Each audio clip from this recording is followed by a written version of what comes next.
I once set fire to my house with a box of fireworks. David Mitchell's team. Was this on purpose? It was done out of ignorance. What age were you? I was somewhere around about 7. I want to know where you grew up, where a 7-year-old can buy a box of fireworks. I bought them in the shop near where I lived in Middlesbrough. It was a box for 2 and 6 of standard fireworks. That was the brand. Standard brand. That sounds exciting. Standard fireworks. Yeah. A normal level of excitement will be endangered. Yeah. For a bonfire night, you will forget. But it says standard, but then it's... Well, that is standard for a firework. Yeah. So you're in your home, and you're 7 or 8 years old. I'm 7 and I'm on my own, yeah. On your own? Yeah, and what it was on one of the fireworks, I think it was the sparklers, it said, not suitable for indoor use.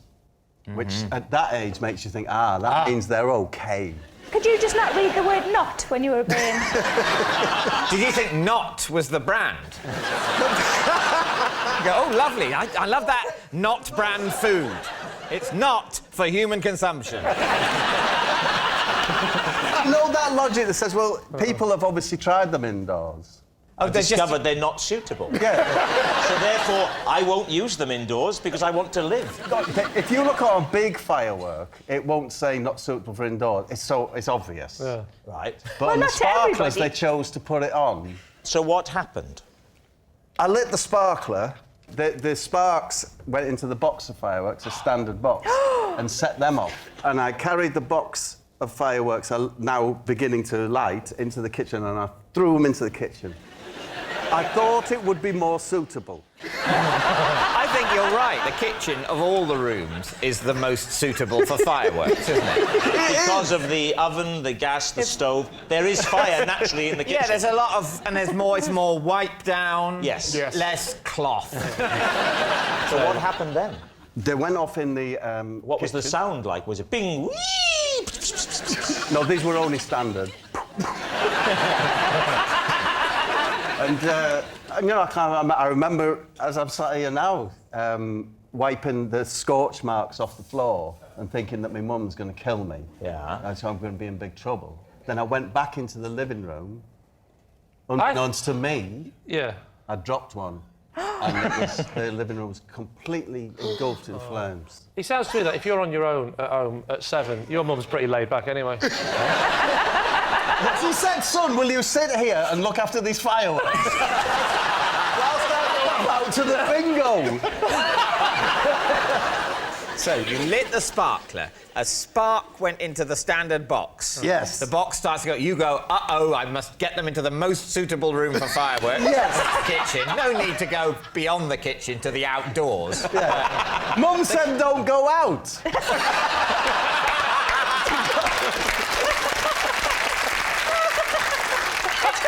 It's good to know there was at least one rule in your house. What time of day did all this happen? This happened mid-afternoon. Oh, dear, so you didn't really get the benefit of the... Who put the fire out? I went to next door where Miss Best lived. She was bless her, she was about 80. And I knocked on their door and said, my house is on fire. And she said, do you know, I thought it was. So what happened then? She called the fire brigade. They fired their water hoses throughout the house. Yes. Ruining it. Even the rooms where there's no fire. Not ruining it. Yeah. You do know that before they put out fires, it's already ruined, don't you? Lee. You're making this house all wet. It was lovely and warm before. Lee, it's the water damage that knackers the house. Is it? Not the fire? Not the fire. If they would use their boots to put it out... Honestly, the entire house, that's it. I was in a family of 4 children, and we were homeless. Where... Come on, keep it light. No, I'm just saying. Where were all the other kids while you were alone with the fire? Why did you take 3 children out? They were looking after fireworks in other people's houses. So when you say you were homeless, how much of the house did the inferno claim? It's gone. Entire house The gone. whole house gone. Yeah. The whole house burnt down? Burnt down. So how much did you leave in the living room? The fireworks in the kitchen have only caused a few scorches. Yeah. What did you leave in the living room? And now, don't you feel stupid for saying standard fireworks? Yeah. I tell Not you, really. well, I think you were stupid. They light a sparkler indoors. If you don't know what you dropped Yeah. in the living room, is there a chance that it's just a coincidence? No, it could be. That it might not have been your fault? That's what I said to the press. Not your fault? Press? What press? Who did you speak to? Local press. Because they came to the house while it was burning? Yeah, you know, they're their hats on, trilbies, sniffing around. With those little bits of paper in the Typewriters.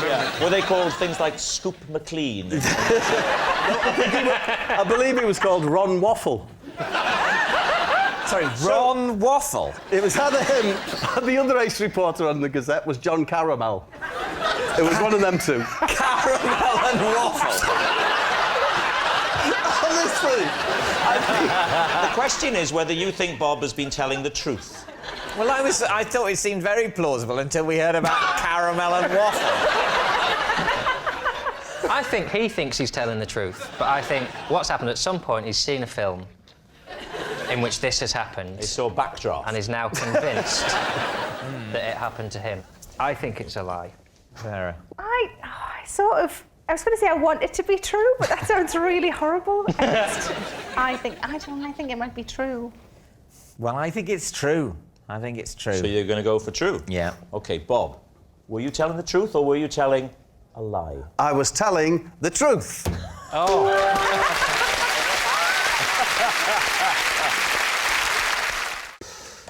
In nightclubs, in order to impress the ladies, I used to break into my special catwalk move. I hope this is true. Lee's team. Before, you know we're going to ask you to demonstrate it. Before you do, can we just clarify? You mean like a model, or were you on all fours and weeing? And walking at the same time. No, like a model, like a model. OK, well, could you demonstrate for us now? Well, no, that'd be ridiculous. No, that's why I'm asking.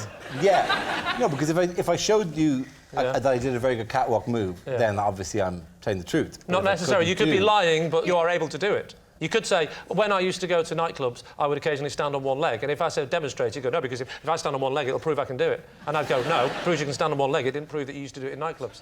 So I ask you again, get yourself on the floor and start walking.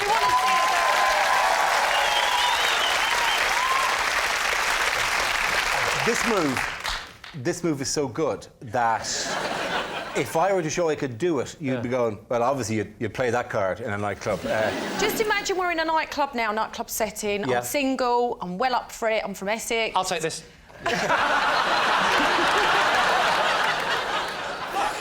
Will you compromise? Will you do the face? Yeah, do you do a model face? Like, do you pout? It's more about the swivel of the face than the face itself.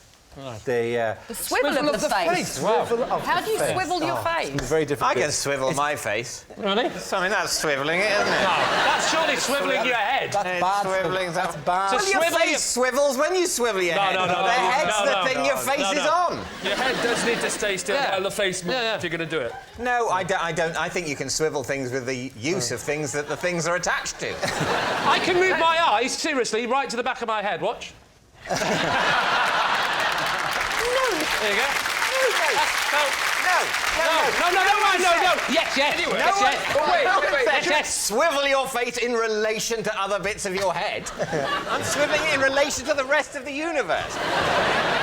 Dara, really, within the rules of the game, I think it would be right for you to show us this move.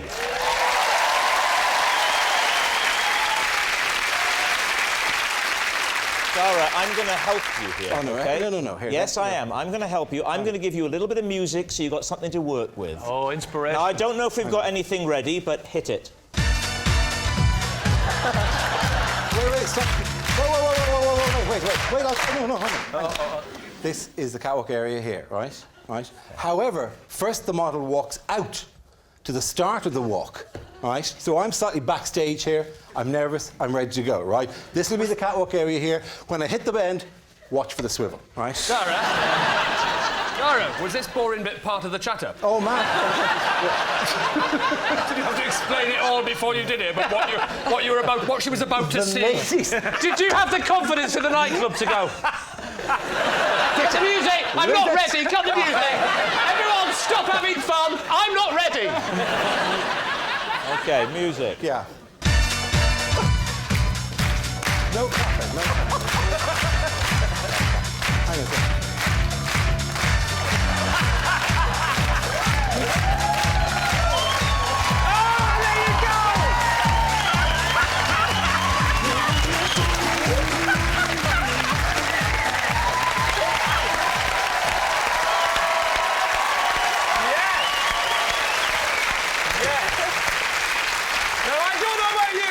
But I find that very attractive.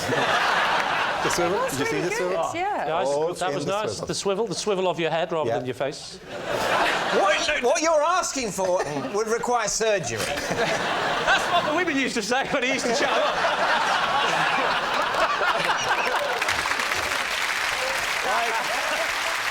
Lee, what's it going to be, truth or lie? What do we think? Well, I think... Would that have done anything for you in a nightclub? No, not really.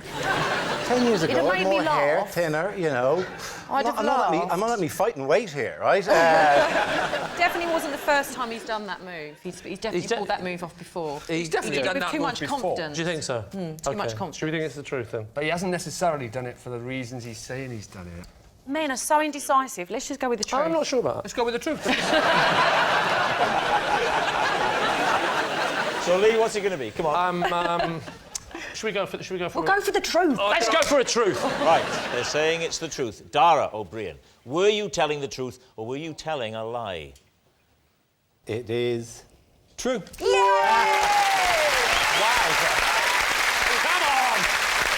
Yes, it's true. Dara used to break into a special catwalk move to impress the ladies in nightclubs. One of my best friends at school was a little man I'd made from a slice of toast that I always kept in my bag. Okay. Yes, true. Next question. What was his name? Tim. Tim Toast. In the toast man. How did you make him? I cut him. I actually With figured scissors? him myself. Scissors or a certainly- knife? Scissors. Scissors, so you got a piece of toast, brown or white? Good question. Brown toast. Was he buttered? No, he wasn't buttered. That would be stupid, David. I was thinking maybe you make yourself a piece of toast, you butter it unthinkingly before you say, oh, no, that was the one I was going to cut out and make a friend out of. And now, unfortunately, I've buttered my friend, but then my friend will be more buttery, which is the fats in the butter would help preserve the friend from the mould, which will otherwise develop, which is going to be the central part of my next question. How long did Tim last before he rotted? And what did you feel when you saw Tim, who you'd I created, stopped listening rotting? about 10 minutes ago. What are you asking me? I'm asking what happened about the rotting of Tim. I don't remember a rotting. How old were you when you made Tim? 7 or 8. And how old were you when you stopped being interested in Tim? 29. And what did he do, Tim? Did you never have an imaginary friend? He was just... This wasn't an imaginary friend. This is a friend that just happens to be made out of a piece of toast. Did you make him, you know, in your own image? I do remember designing big legs because I wanted him to be a fast runner like what I was. Where did Tim sleep? In the toaster? I mean, did you take him to bed?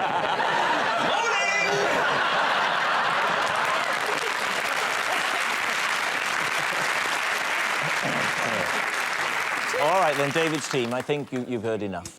What do you think, Gloria? I think it's true. I'd be very happy to make a small piece of toast friend. I think true.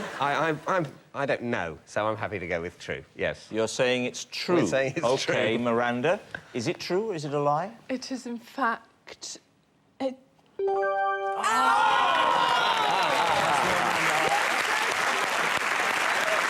done. It was a lie all along. One of Miranda's best friends at school was not a little man that she'd made from a slice of toast. Well, it makes sense now. A little man who lives in a woman's handbag is both the plot of a charming children's story and grounds for committal to a psychiatric institution. Having recently got into Eastern cuisine, this Christmas sees the launch of my new cookbook. Lee Mack's Walk Around the Clock.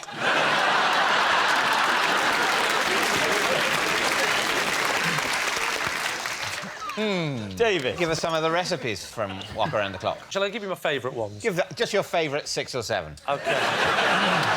Yeah, well, I like quite simplistic. Because believe it or not, simplistic. So, raw pork. So, sweet and sour pork balls is one of my specialities. How would you cook your sweet and sour pork balls? Well, I'll tell you exactly how I would cook my sweet and sour pork balls. For £9.99, you can find out. Did you go to the publishers with this idea? I went to Penguin because they're the only book publishers I've heard of. How keen were they? Because I have to say, if I was a publisher and you came to me, I wouldn't be interested. Well, ironically, Penguin didn't pick it up straight away. Yeah. Did you work in conjunction with a proper chef? Of course, I was helped a little bit. Who? By whom? It's a friend of mine, works at the Chinese restaurant. What's the name of this person? You wouldn't know him. Well, give it a try. Steve. Steve Jenkins. I've been going into the Chinese restaurant a lot recently. And I've been really sort of learning about it and savouring the dishes. And I keep saying, Steve, this is fantastic. What is this? And then he says something in Chinese, which I don't understand. And then I said... Steve Jenkins is Chinese. He was adopted when he was a kid. Taken to China. But he was an English baby, yeah. This is a true story. They took Steve Jenkins. They adopted him. Even though he was a baby, he was known as Steve. Obviously not. Then he was called Baby Steve. So this Chinese couple adopt baby Stephen. He's got his full name. He's called Steve Jenkins. They don't change his name. But they couldn't change his name, could they? Continue to call him. Yeah, because he's clearly an English baby. They knew he was going to grow up looking Western. Was he the only Steve Jenkins in his school? I think we should concentrate more on my ability to cook and less on my ability to understand the basic systems of adopting children and taking them to China. What was the hardest recipe to perfect? The hardest one to perfect was definitely the beef in oyster sauce with chilli. How would you go about cooking that? Well, first of all, I will get my wok. Yes. Very bold of you. Yeah, so I get my wok down from my wok shelf. Yeah. Put it down. Got a wok shelf? Wok shelf, yes. How many woks do you own? About 7. 7 woks? How many woks have you got? 1. Well, that's why you haven't got a book out at Christmas, mate. Yeah. So I light the burner, like that. That's the noise. And I heat the oil, put the oil down. Peanut oil, actually. Don't use olive oil, peanut oil. So put the peanut oil around. Sounds delicious. The trick with the wok is not to put the oil at the bottom of the pan. It's to dribble it around the edge. You know the way same way you do a toilet duck? Yeah. All the way around the edge and watch it slightly go down. And the publisher said, probably don't use that analogy. So put it around the edge. Let it all sink down to the bottom like that, yeah? Give it a good spinning round. This is peanut oil, even though an increasing number of people in Britain are allergic to peanuts. Absolutely, but doesn't bother you. No, I make it very clear to those people on the front of the book. I say, if you have a peanut allergy, you are not welcome. I'll do that. Throw it in. You flash fry it. I'm there. Then you're throwing in 3 or 4 different ingredients, depends which, but there's different versions of it. But I'm going to go with the one with lots of greens. You've got lots of broccoli, you've got lots of carrots, you've got lots of a few sesame seeds. You're throwing it in. The thing is to feel the pan, feel it, become the pan, become one with the pan. You flick it up like that, stir it round. That's when you add the sauce. That's when you've got to add the sauce, the oyster sauce. But it's homemade oyster sauce. How do you make homemade oyster sauce? I'll tell you exactly how you make homemade oyster sauce. You get some water from the tap, you soak your oysters in it. Yes, you do use oysters. You soak them for 4 weeks in water. So the water goes black. How does it go black? You get your squid ink. You squid ink it in. You mix it up. You then mash it down, in. Get it really liquidy. It's on the turn, but it's not gone off. You've got to get it just on the turn. You put it in, you whisk it round. It's not anymore because stop that. It's gone. It's simmering away like that. It all settles down and you pour it onto the pan like that. £9.99, the book's yours.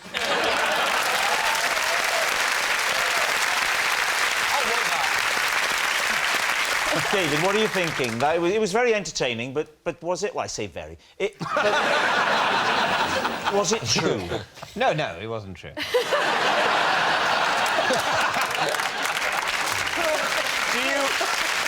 Do you need a little time to discuss this with your team? No, I know.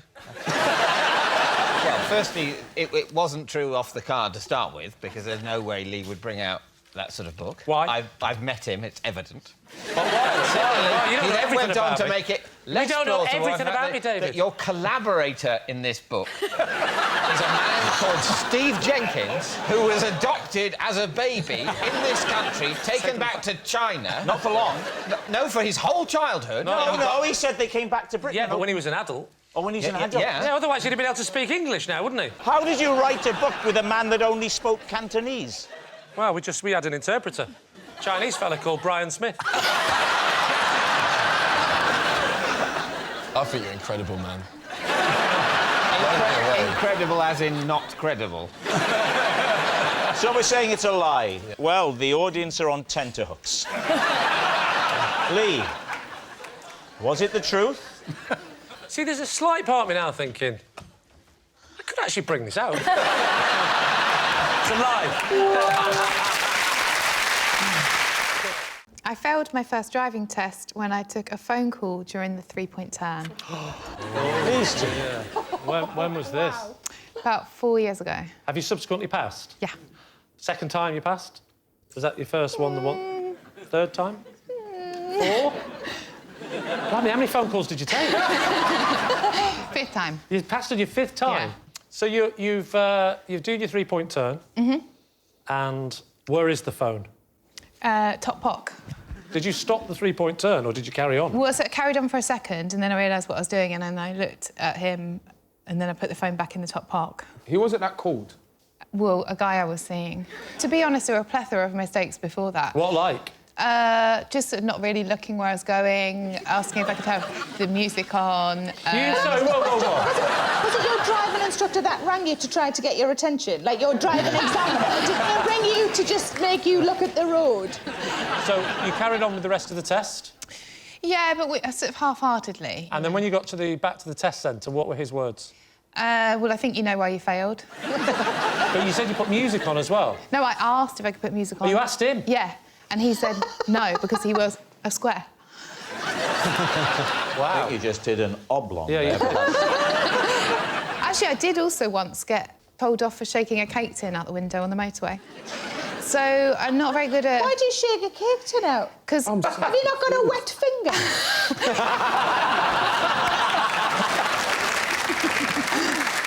Billy, does she strike you as the sort of person who could behave in this way? Yes. Yes.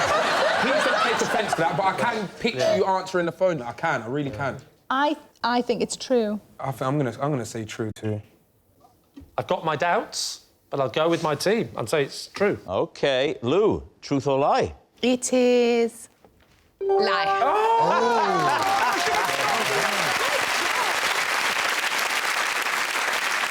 It's a lie. Lou didn't take a phone call during her driving test. I once lost Julian Lloyd Webber's cello because I was chatting up a parking attendant. Well, David and team. A lot of factors there. A lot of factors. Why were you in possession of Julian Lloyd Webber's cello? Because he had lent it to me. Why would he lend you his cello? Well, not exactly lend. I was kind of looking after it. Where were you, Alex? I was in Manchester. Right. Yeah. Was he playing? Was he doing a gig or something? He was doing, he was like with an orchestra, but he had his own solo part, so he played. I know an orchestra. They have an instrument each, don't they? Yeah, but David, he had a special part. Oh right, okay. Yeah. But for which he didn't need his cello. It was he asked you to hold the cello. This was before. And go and check on the parking scenario in the middle of the symphony. This was before the concert. Okay. So did you know him? I hadn't met him before. No. But what was the great attraction of the parking attendant? very handsome, very fit. It was a very hot How did you day. tell under a big hat like that and his jacket up He there? didn't How have a did you hat tell? on. They were very modern parking attendants. Oh, he didn't have a hat on? I think we need to analyse this story chronologically. Right. Just that again. Now, it is the day of the concert. Right. Yes. Dawn breaks. Right. Where are you and where is Julian Lloyd-Webber? Julian Lloyd-Webber and I are both in Manchester. When did you meet? In the car park. Sound like a true Welsh girl. No, the car park.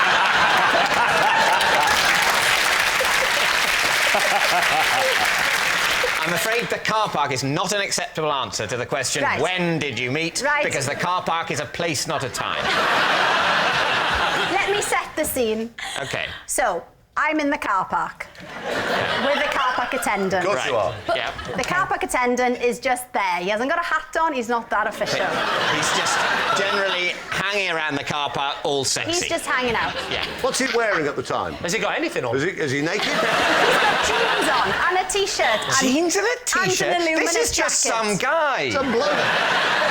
He's told you he's a on. car park attendant because he No. wants to sound important. Is that important? Yeah, it's the sexiest thing you can say. Everyone knows that. Julian Lloyd-Webber walks in with his cello. With his cello. Which weighs about 4 ton. No, they're not that heavy. Well, Chris. no. They're not that heavy. And for someone like Julian, who's probably got a bit of sinew and bicep because of all his playing, it would be very light. Yeah. It's not That's going how to feel they heavy. pick cellists, isn't it? They pick Yes. the ones that can carry it. You can teach anyone to play it, but it's the carrying it that's the trick. Exactly. He pitches up. He's on his phone. Yeah. Oh, while carrying the cello. Yeah. What a guy. Were you trying to get off with the car park man because you wanted to not pay for your own parking? It's difficult to know if you're a car park attendant whether any relationship you're in is genuine. Is it me or is it just for the free parking? Exactly. Did he just hand the cello to you with a nod like that while he was on the understanding that you would know what he meant? No, he'd put it down on his side and then just went... What happens then? Yes, this is crucial. Then Julian comes off the phone, taps me on the shoulder. Where's my cello? I look round, cello gone. What? No! It was the car parking attendant. Who took the cello then? The cello Yeah? had made its way into the concert hall. Of course On its own? On its own. The very best cellos can do that, can't they? Well, somebody has taken the cello, gone into the concert hall with the cello. Julian and me flummoxed. Flummoxed? So this is not an attempt to steal the cello. This is a do-gooder seeing an unattended cello and thinking, well, I can't leave that lying around. Someone could steal it. I'd better steal it. It was a good citizen who thought, that's worth millions. It's on its own. I'll take it in. Why were you at this concert? What was your ostensible role? I was a runner researcher. So I was working on a television programme that they were making. That's new information. You didn't say that. I'm suddenly coming round to I know. Julian's point of view. I know. So what do you think, David? What are you going to say? It's utter nonsense. You think it's nonsense? I'm going to say she's lying.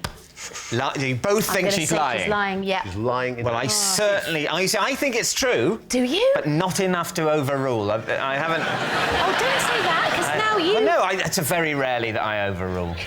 At the moment, I believe in democracy. Yeah. But if it turns out you guys are wrong, I may lose my belief in democracy, and this could become a police state. So your answer is? We're going to say it's a lie. Saying it's a lie. Right. Alex Actually, Jones. no, we're going to say it's true. Sorry, police state time, we're going to say it's true. I like that. I like that. I find that arousing. Alex, truth or lie? Rob, you should have to take the first answer on this programme. It's true!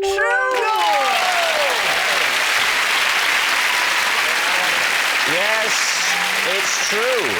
Alex did lose Julian Lloyd-Webber's cello because she was chatting up a parking attendant. When I worked in a school, I locked another teacher in a cupboard to teach him a lesson.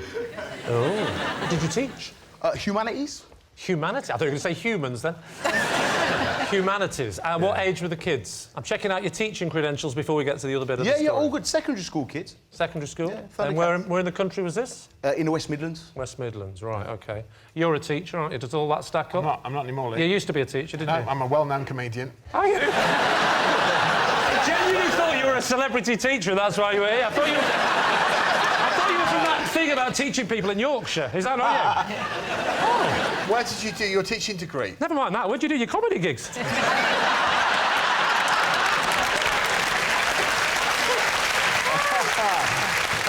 Why did you lock the other teacher in? Was it a cupboard? Yeah, it was a humanities cupboard, yeah. Why did you lock him in there? Me and him had beef on site. Had beef on what? On site. Is that a sandwich? No.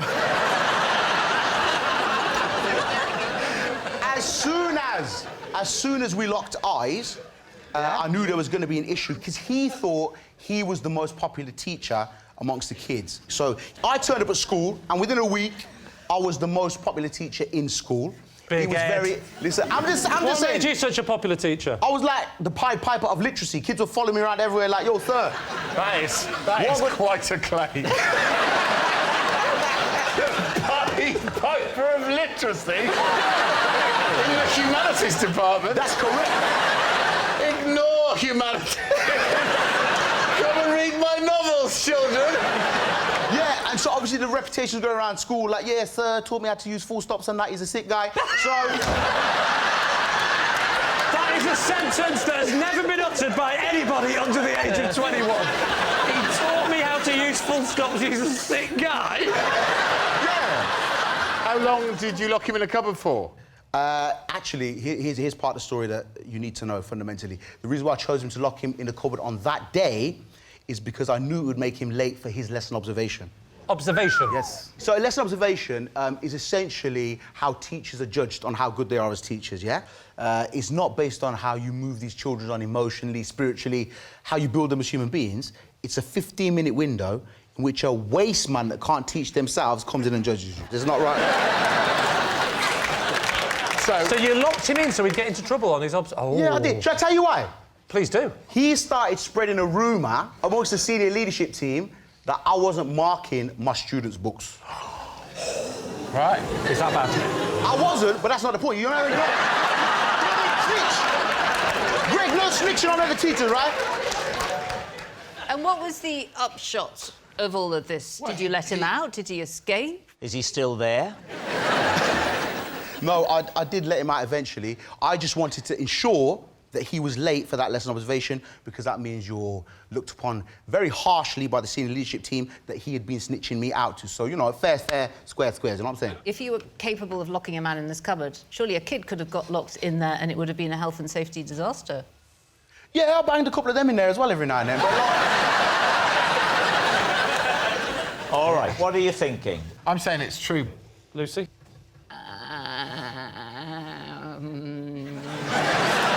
Do you need rebooting? I'm going to say it's a lie. Are you? I just find it implausible. Do you believe people can have beef on site?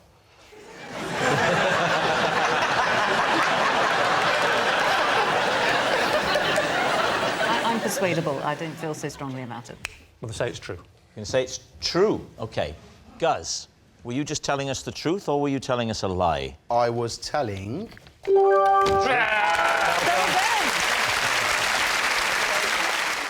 When filming is over for the day, Lord Sugar and I sometimes wind down by playing ping pong on the boardroom table.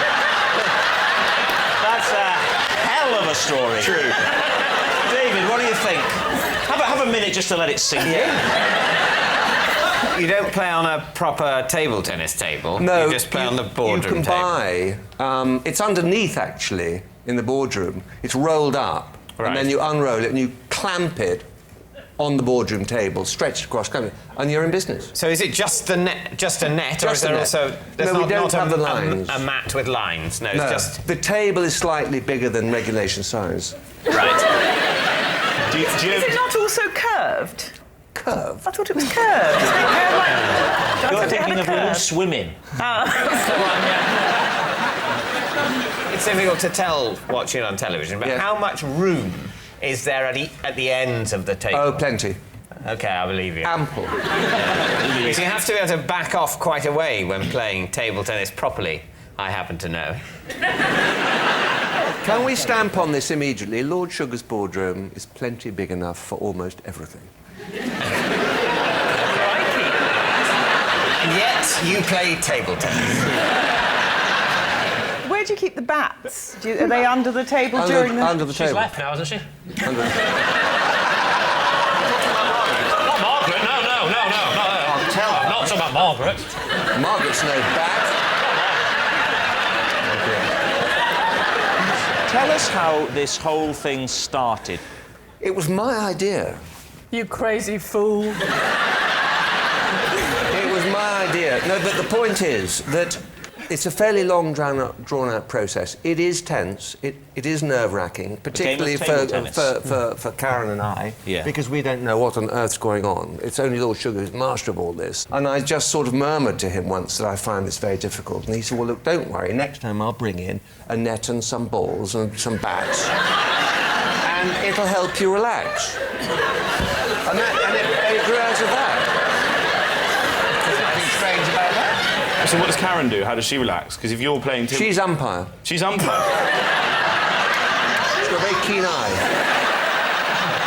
So what do you think, David? I think this is absolute nonsense, albeit convincingly told. I think if Alan Sugar wanted to play ping pong, he'd have a proper table tennis table and he'd play it on that. So we think it's not true. We think it's not true. No. Think it's a lie? Yes. OK. Nick, truth or lie? It's a damned lie. Very convincingly told, though. Very convincingly told. It was a lie. Nick doesn't wind down by playing ping pong on the boardroom table with Lord Sugar. The first time I used eBay, I accidentally bought a canoe instead of a handbag. David's team. Well, how did that error occur? Well, back in the day, when eBay was pretty new, I thought I'd have a little go. And I quite like vintagey stuff and old clothes, although when they delivered, it's not quite as good because they always smell a bit musty and have an air of dead people. But I like the idea. Did you get that from eBay? Was that you? Sorry, carry on. So I was scrolling through, as you do, and saw a lovely clutch bag. I know I've lost you all already, haven't I? A clutch bag. A clutch bag is a little bag. For that keeping the clutch. pedal from a car in. You have an accelerator bag and a brake bag. So what are we saying, Alex? You saw a clutch bag, you were miming putting the clutch bag under your arm to get into it, and then you pressed canoe by accident. In fact, in the modern computers, they've taken the canoe button off the keyboard because this kept happening. OK, you're looking at eBay. What I'm happens scrolling next? through. Right. It started off at 99p. 99 pence, John. Are you in? For a vintage bag? Yeah. You're in. Anyway. Next thing you know, £14. I'm thinking about pulling out. Yeah. Because that's quite a lot for a vintage bag. But anyway, on it went. Yeah. £32. And you're still bidding? You still in, John? No, I wasn't even in when it was 99. You were wrong about that. You read me wrong there, Alex. I don't know what my body language is telling me.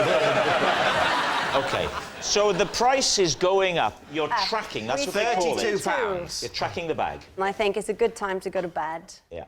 Leave it. Next morning, email on the laptop. Congratulations, your bid was successful. You have bought a second-hand red canoe. It's quite a jump, isn't it? Yeah. Do you think that's a terrible story? There's some fella whose boat was going down. He says, don't worry, I've got this covered. Tried to squeeze a family of 5 into a vintage handbag. So you emailed the canoe man saying, instead of the canoe, could I have the clutch clutch bag. handbag that looks like And a... he said, I haven't got a clutch handbag to offer. Yeah. And I said, well, you've lied because I bid on a clutch handbag. So do you think he was luring people in by putting photographs of vintage handbags, which people then bid on and bid on, bid on, whatever they pay, whatever the handbag looks like, they only get a canoe. Maybe 7 times out of 10, people make do with the canoe. It must have looked into it. Have you ever seen at the opening night of a film a glamorous starlet turning up with what the commentators are saying is an incredibly large clutch bag? OK. What are you thinking, David? I think I don't know. What do you think? There's too much of a gap. Do you think it's true? No, I think it's a lie. I think it's a lie. We think it's a lie. You all think it's We a think lie. it's a Quite lie. conclusively a lie. Yeah. Conclusively a lie. OK, Alex, truth or lie? Silly boys, it was, in fact, true. Well,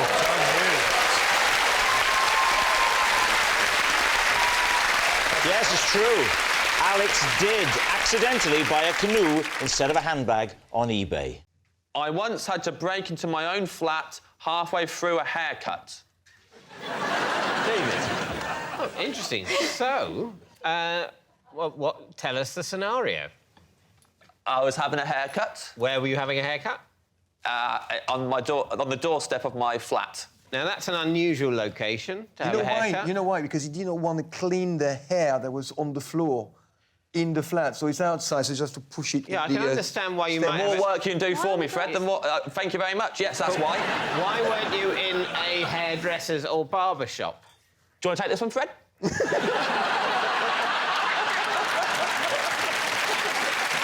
Appreciate that. Didn't have much money at the time, and my flatmate was pretty sure that she could cut my hair. She was pretty confident. But why outside? Because if you do it inside, you've got to sweep up all the hair.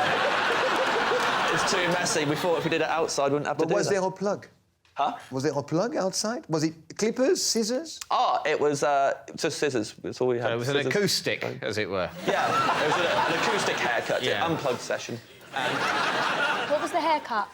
Well, it was meant to be something close to this, but as it got interrupted halfway through, so it ended up that it was short at the front, short at the back, and kind of like that at the side, like quite long. Like someone took a mullet and went like that. Yeah.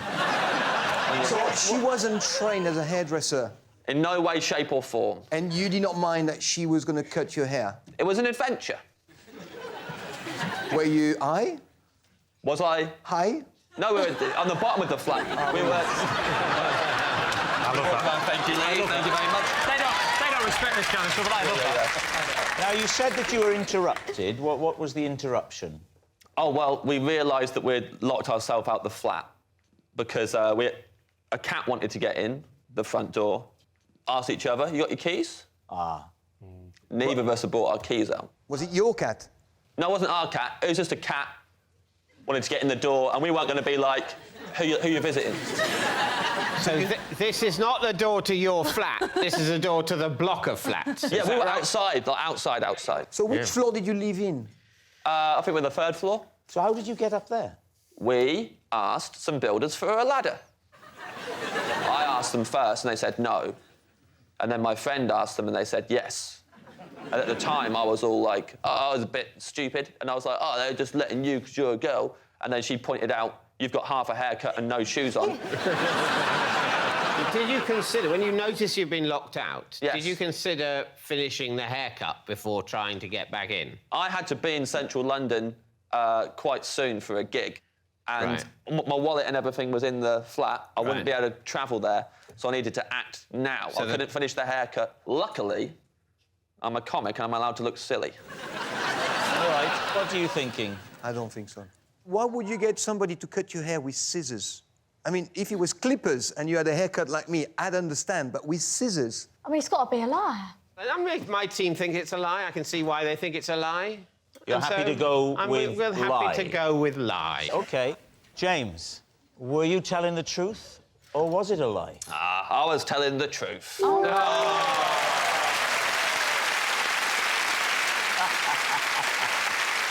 It's true. James did break into his own flat halfway through a haircut, and we have a picture of the haircut. Oh, my God. I once called a friend in New York and asked her to call the police in London because I thought there was a burglar at my house in London. Lee. Where were you when you made the call? In the house. Why didn't you phone... The police? Yes. Because I'd been messaging my friend. I felt like she'd gone, so I called her, and as I was on the phone to her, I thought there was someone breaking into the house. So I was like, you should phone the police. What did you hear exactly? I just heard, like, irregular noises from downstairs. Irregular Footsteps, noises. Doors closing, so I was like, well, who's that? And were you living on your own at the time? I did have a housemate. And did you not think it might be that person? No. Why? Because at the time, I was doing a nighttime radio show. So I would get home late, and she'd always, like, be quiet when you get in at 1 o'clock in the morning, because I'm asleep. Ah, so you assumed her to be asleep? Yeah. Why don't you put the phone down and phone the police? Because I didn't want to speak in case the burglar... But you are speaking, you're telling her to phone the police. Well, I was like, I need to go. I think there's someone here. Call the police. So that's why I had to get off the phone and not use the phone. Well, look, Nick. Let's reenact it. OK. I'm going to be your friend. OK. In New York. She's an American. She is. Thank God. I thought you were going to say, by coincidence, she sounds like Ronnie Corbett. Yeah, no. She's a very sassy Jewish lady. All right. Yes. Now, Nick, how are things going over there? Did you say she didn't sound like Ronnie Corbett? No, she's the opposite to Ronnie Corbett. Oh, she's But the kind of... She's like New York Jewish kind of person like that. Pretty spot on. OMG! So listen, you finished your radio show. How did it go? I love your impressions, you know that. But you're texting, we don't need the voice. Oh, he wants me to call him. Sure I will. Hi, Amy. How's America? Oh, I love it. There's so many Americans here. Hey, what's that noise in the what is that background? noise? I heard something. I can hear something downstairs. Oh, you were having trouble with your stomach again? No, like downstairs. It's something like downstairs in the house downstairs. I'll pretend to be asleep. You call the police. What, the NYPD? No. My police. All right, I'll call. OK. Love you. So I put the phone down, and then I just go like this. And then fear for my life. Well, hold on, because it's all happening stateside. Well, I mean, we can go on like this all night. So then what happened? So go on, talk us through the rest of the story. So then she makes the call. Yeah. So that's like, call the police, because there's not the 999 number, there's like the police round the corner, you know, the local police. She went and logged on and looked for your local police station. Yeah. Why didn't you you don't phone... have to log on. Why didn't you phone 999? Listen, Sunbeam, you do on my Atari.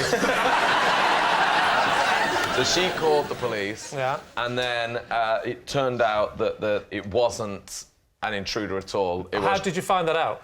I found that out when my flatmate burst in. What's she bursting into your room for at night? Because she had been on the wine.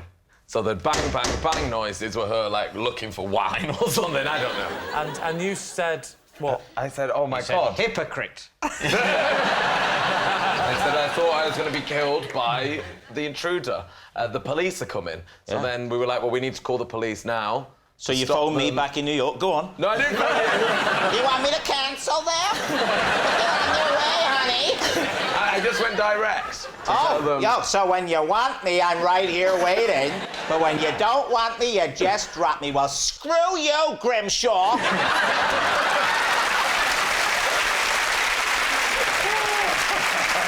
I'm not surprised Amy doesn't have any friends where she lives. What are you thinking, Lee? What do we think, Rob? I believe it. I believe this man. I've been taken for a ride. I like it. You're starting to sound more and more like Amy every day. So what are you thinking, Claire? I believe it. Well, I think it must be true, then. True, OK. Nick, truth or lie? It is true.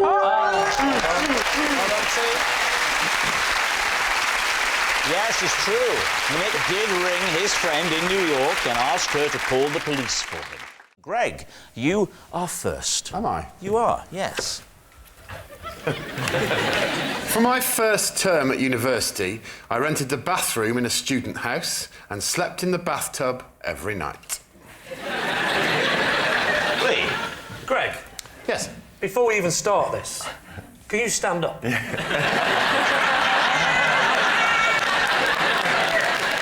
There'll be no, unless David stands up with me, there'll be no perspective. David? In fact, let's have proper perspective. Connie, can you stand up?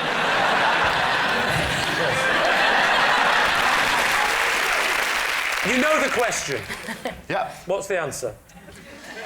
Well, I just hung off the end of the bath, as I hang off every single bed that I've ever slept in. No. You definitely don't hang off a bath like you hang off a bed. Because a bed go like that and then you hang off. Yeah. You'd have to go up and cross and hang off. You're tall, but you're not a snake, Craig. The thing what actually drove me to change my circumstances was that I was bruising the side of my cheek regularly by waking up in the morning and clanging into one of the taps. Can I ask why on earth you would sleep with your head at the tap end? That is mad. Yes, well, you know, I was 18 years of age and I mainly lived off Thunderbird wine, so bad decisions were my forte at that period. So did you have a bed in the house? Did you? Oh, so that was the reason you was in the bath. There was a. Well, why do you think he was in the bath? I chose to, Phil, yeah. How many other people were there in the flat? 3. 3 people, what, 3 beds? Yep. Why would you not sleep on the floor next to the bath? We had a giant 1970s sofa that had a peculiar corner unit, and I took both cushions from that corner unit and they fitted in the bath perfectly and it was incredibly comfortable. So hang on, it wasn't a freestanding bath? A roll top? Yeah, was it a roll top freestanding bath? It wasn't a freestanding bath, but the end of the bath projected out into the room. Where was this, Greg? Which town were you? Was this Oxford or Cambridge? It was in Isleworth in West London. It was only because of a mix-up in housing agreements. We soon sorted it out after a term. I only had to do it for a term. What was the mix-up? I'd agreed to move in with these 3 guys and we got the wrong size house. Hang on, that's not a mix-up, that's just stupidity. There was 4 of you, and you got a 3-bedroom house. Been a bit of a mix-up, The boys blamed me, which is why I got the bath. Why did they blame you? Because I was the one who booked the house. How did you get into university?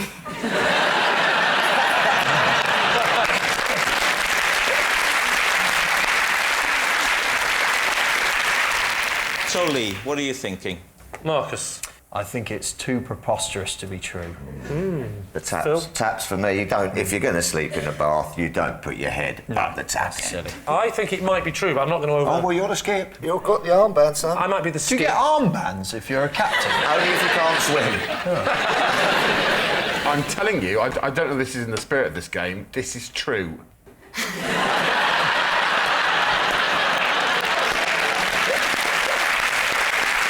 That was sufficiently moving. I'm going with it. I'm saying it's true now. What are you saying, Skippy? Should we say true? True. Not Skippy, Rob, not Skippy. That's no good. I'm not going to go and go and fetch help. I'm the skip. Right? Someone's fallen into a mine shaft. We're going to go for true. Go on, mate. True. Change it to true. We're changing it. We're going for true. You're saying it's true. Greg Davis, were you telling us the truth or were you telling a lie? Do you feel, David, any sense of genuine competition in this game? Yes, I do, yeah. Then I think you're going to like me very much. It was a lie.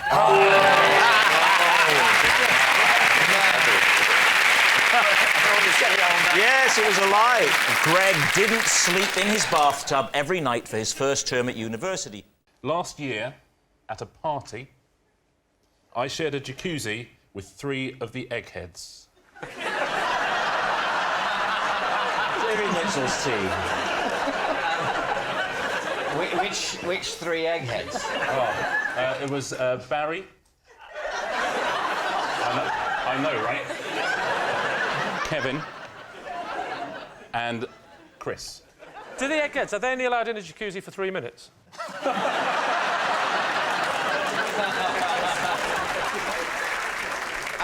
What was the party? Well, it was all of the sort of quiz shows together. We're doing a big photo shoot, and it was us, and by us I mean Pointless. It was Eggheads, The Chase, and like 15 to 1. How'd you get all them in?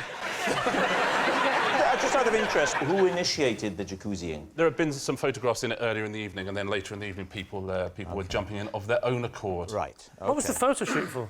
Radio Times, TV Times, one of those. So with the concept for the photo was 3 Eggheads and you in a jacuzzi. what were the 15 to 1ers and the chasers doing? We were doing all sorts of photographs, drinking champagne, jacuzzi. It was supposed to be, you know, decadence and all this kind of stuff. The concept was decadence in the quizzing community. I think it was champagne, chocolates, just being decadent, I think. But chocolates in a jacuzzi? Not in a jacuzzi. Sort of a box of black magic bobbing I think photographing a lot of people from different quiz shows in a ridiculously kind of opulent setting is the sort of idea that a listings at magazine might have. For example, for the last series of this, they had us sitting round a table pretending to play poker and pulling loads of faces. Yes. It's the kind of stunt that they do, rather than just having a normal photograph and then a note of when the programme is on, which is all you need. I rather enjoyed the poker photo. It's a lovely opportunity to spend time with you and Lee out of this environment, but never mind if you weren't. To be honest with you, Rob, I also had a terrible time. It's time to make your mind up. What way are you leaning, Alan? I don't think it's true.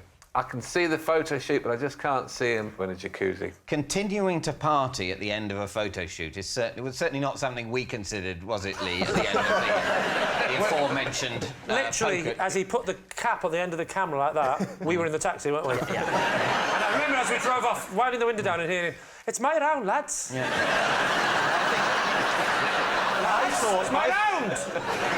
Take your head down, he's looking! Rob sent me the end of his anecdote in 5 long texts. So, Jermaine, what do you think? I'm going to say... Is this a musical? You say a lie. You think it's a lie. A lie. So you both think it's a lie? Yeah. We'll say lie. You're going to say it's a lie. OK, so Richard, jacuzzis, photo shoot, truth or lie? It is... lie. Hey! Yes, it's a lie. Richard didn't share a jacuzzi with 3 of the Eggheads. I recently ended up in A&E after attempting to use a sledgehammer to crack a nut. These team. Right. First of all, what type of nut was it? A walnut. Of course. A walnut. Did you use the floor or the wall? I used a bit of kitchen surface. What is your work surface made from? Well, at home... No, in your shed. What is your kitchen work surface made from in your kitchen? It's a sort of... I don't really know. OK. Why did you have a sledgehammer in the kitchen? Well, it was... But I didn't. Oh, so it's not true? This didn't happen. Oh, OK. Easy. Wow, we broke in quickly tonight, didn't we? This didn't happen at my house. Where did it happen? At my parents' So house. why were you trying to describe your house when you were talking about the Because work he kept surface? asking me about my own work surface. I'm just trying to be as helpful as possible. OK, can you tell us the colour of the kitchen surface in your parents' house? Brown. Brown. Was it Brown? Is it a wooden? No, Did it look like a tree but flat? I don't know what it's made of, but it's... Is it Formica? Might be Formica. Wooden Formica. Formica. Your parents have got wooden Formica tabletops. Why don't you use your television money and treat them, you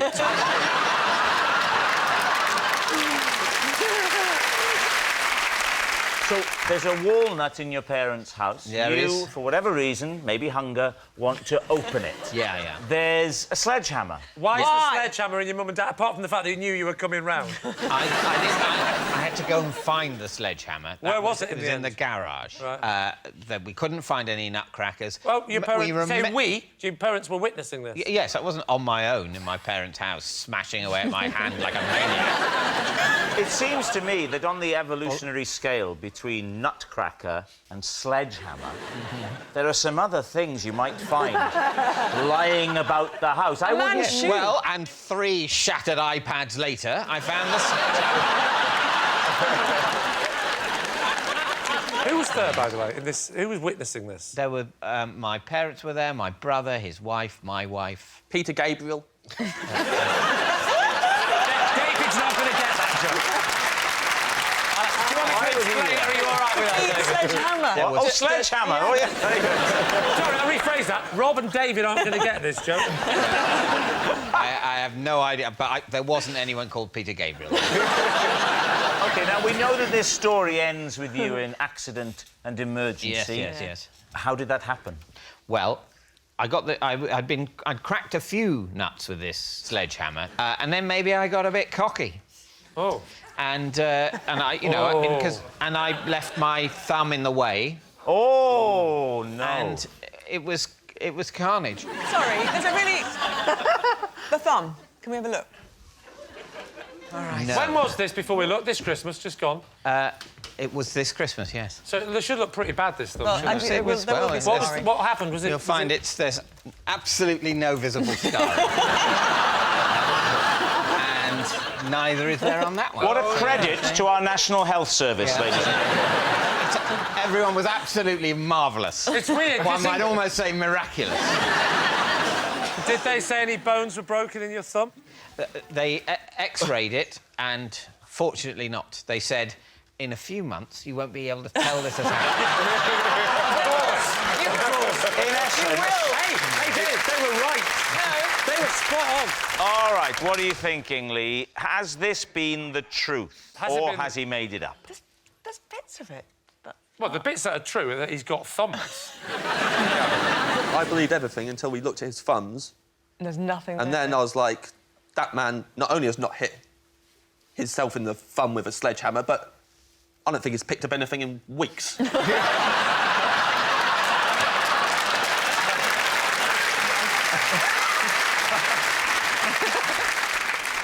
Lie, don't you? I would say that it's a lie. You say it's a lie. David, truth or lie? It is a lie. Yes, it's a lie. The police once surrounded my house after I set off an alarm in my bikini bottoms. David's team. Interesting. Interesting location for the alarm. What was the alarm that you set off, and how did you set It was the house alarms. I was actually ironing in the garden with my bikini on, and I had the remote control for the alarms tucked down my bikini. Let me stop you there. I could have sworn you said you were ironing in the garden in your bikini. Yes. It's a classic domestic scene. I love that commitment to ironing. I haven't ironed anything since the late 90s, but it's very good. We can tell, Lucy. Yeah. When was this, Debbie? Oh, quite a few years ago now. And in your bikini bottoms was the remote control for what? That set off the house alarms. For the burglar alarm? Yes, essentially. So I don't know what you call them. A panic button. Like a panic button, yeah. I think if I was in the garden in a bikini ironing, I'd feel very vulnerable because there's a lot of flesh, isn't there, in the iron? You know how easy the phone rings and you do that? Did you not to be honest, if you're gonna smash the iron into your head, it doesn't matter whether you're wearing a bikini or the uniform of the Chelsea pensioners, you're still gonna get burned. So what happened when you pressed the alarm? Who was alerted and what did they do? So I didn't know because it doesn't set the alarms off. It just rings the police. And so 15 policemen came round the corner. They shouted, no, start with the collar, then the sleeves. I never tried it again, so I don't know. How did they react? Did they see the funny side? Yes. No, she wasn't facing them. I'm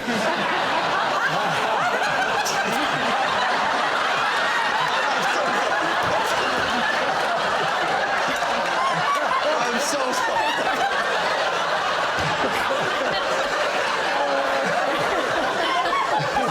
I know that's rude, but I can't quite figure out why. OK, well, I mean, It's elaborate, it's odd, it's unusual. Is it true? In my younger days as a sun worshipper, I would do anything outdoors. When you're young and you want a tan, you just do anything. What do you think? Oh, I think...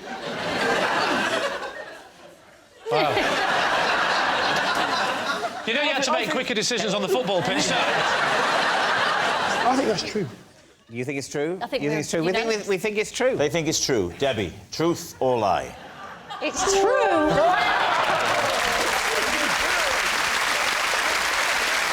Yes, it's true. Debbie did once set off an alarm that was in her bikini bottoms. Victoria doesn't know this. But on those very rare occasions that she does something I find irritating, I get my own back by sneaking upstairs and moving her bookmarks.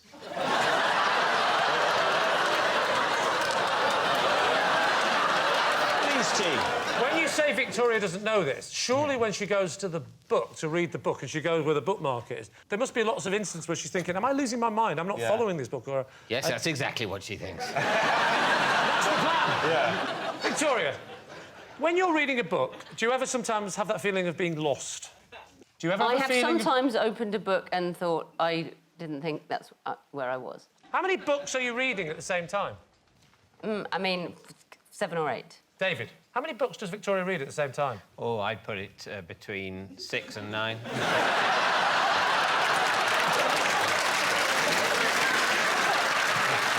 And do they tend to be fiction, non-fiction? Yes, those are the main two. And what are the things you said, sometimes rare occasions, Victoria does something I that... don't want to go into that. I mean, far away. No, I don't want to go into that. What sort of things are we talking about? No, just behavioural things. just the simplest things to do with things she said or done. That's all it Maybe is. when I ask you what the weather's going to be like, and I go, what do you think it's going to be? And you go, I don't think anything. I've looked at the weather forecast, and what it says is this.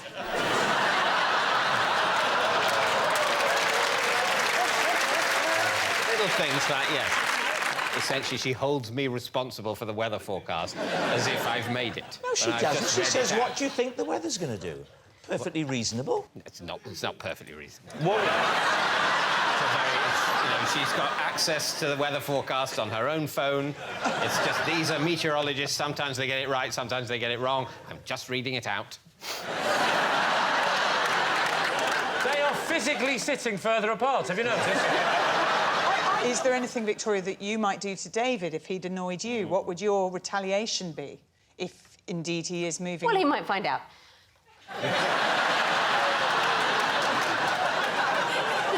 Incidentally, I've been feeling weaker and weaker over the... OK, what are you going to say?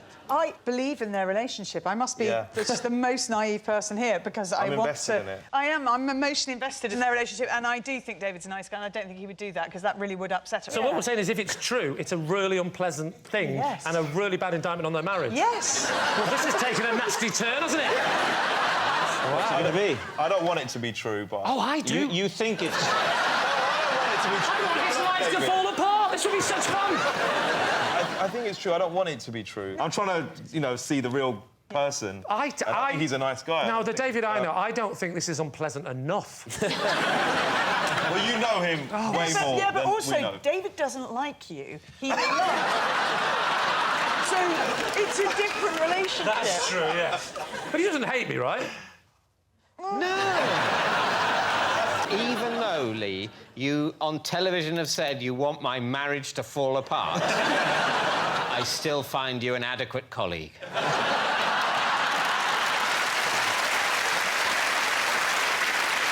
I ask you a question, David? Yeah. Are you still writing for Clinton cards? It's time to decide. What are you going to say? I'm going to say true, but I don't want it to be true. It can't. Yeah, sorry. It's a lie. It's got to be a lie because it's an awful, awful thing to do. It is. You're saying it's a lie. I really Because hope it's a nobody lie. would do that. If this is the truth, it's awful. It really is. They're saying it's a lie. David, is it true or is it a lie? It is a lie.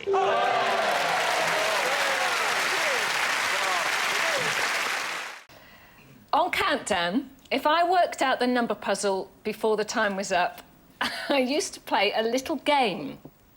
That's where I've seen you before. So, David's team, what do you think? What little game? Well, on the numbers puzzle, you know, you used to do this and press the target and the number and then the target And then there's a would come time up. limit. And then there'd be 30... You had 30 seconds to do something. Yeah. Well, most of the time, I'd get the answer before the clock started, so I had 30 seconds. Before the clock started? So you must have despised the contestants. Sitting there working away for the whole 30 seconds like morons.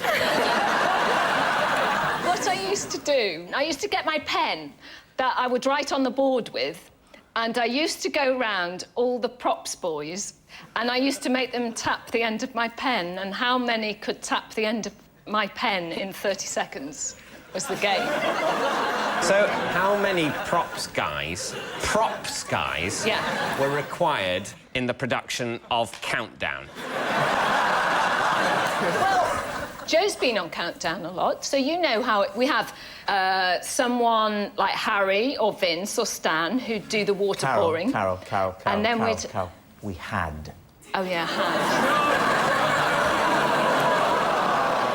Tap my pen! We're probably sat there. Wouldn't that be lovely? Did you ever vary the game at all? Was it always the same game? Sometimes. Sometimes, here we go. Sometimes I managed to get to the front row of the audience as well. You did, Occasionally, did you? a member of the Come audience. on, those people can't move. Eh?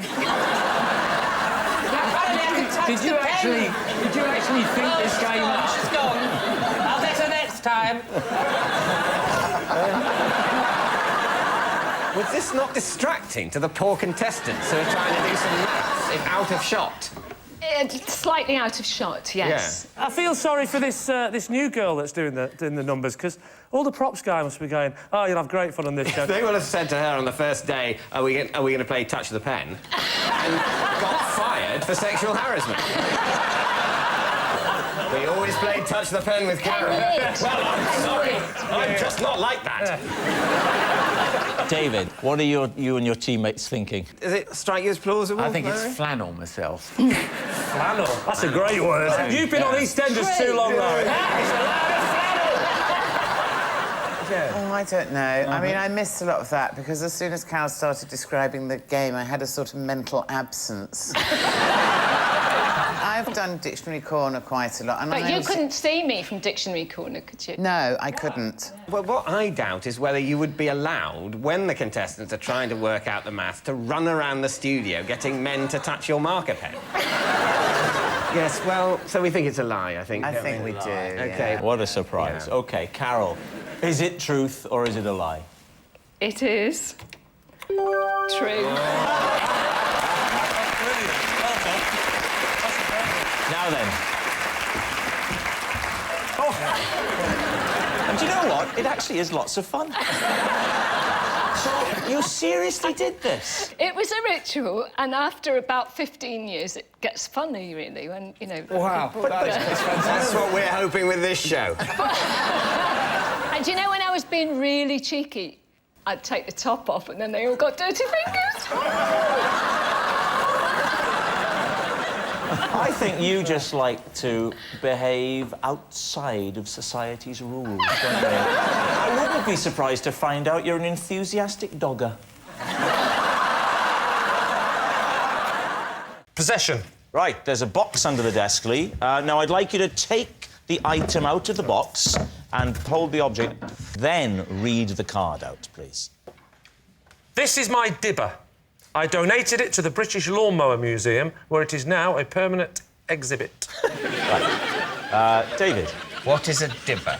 What's a dibber? A dibber? That's a good question, David. And would you believe me if I was to say I don't know? But it's a Yes, I would. I'll mime it for you. That's... Yeah. Could be any of these. Okay, It's to do with gardening. So what does your dibber do? Pardon? What does your dibber do? Are you Fred Flintstone? Answer the question. What does your dibber do? Not 100% sure, but at a guess, I would say that a dibber is for pushing holes in the ground. Yeah. And then maybe popping something in there, like a seed. I see. How did your dibber come to be in the British Lawnmower Museum? I'll tell you, Inspector Morse. Have you ever been to Southport, my hometown? I have, yes. Oh, great. Can I start again? Yes. Right. I have never been to the British Lawnmower. I was online. But it is in Southport. It is in Southport, Yeah. that's true. And I did see it online. What did you put into Google that came up? Well, you don't want to know that. But I noticed that on the website there was a bit that said the tools of the rich and famous. Famous tools, that's what I typed in. There is actually, I do know for a fact that there is a British Lawnmower Museum because I myself have donated a trowel. You haven't? I have, honestly, Rob. I donated a trowel. What is this museum? Surely they want a lawnmower.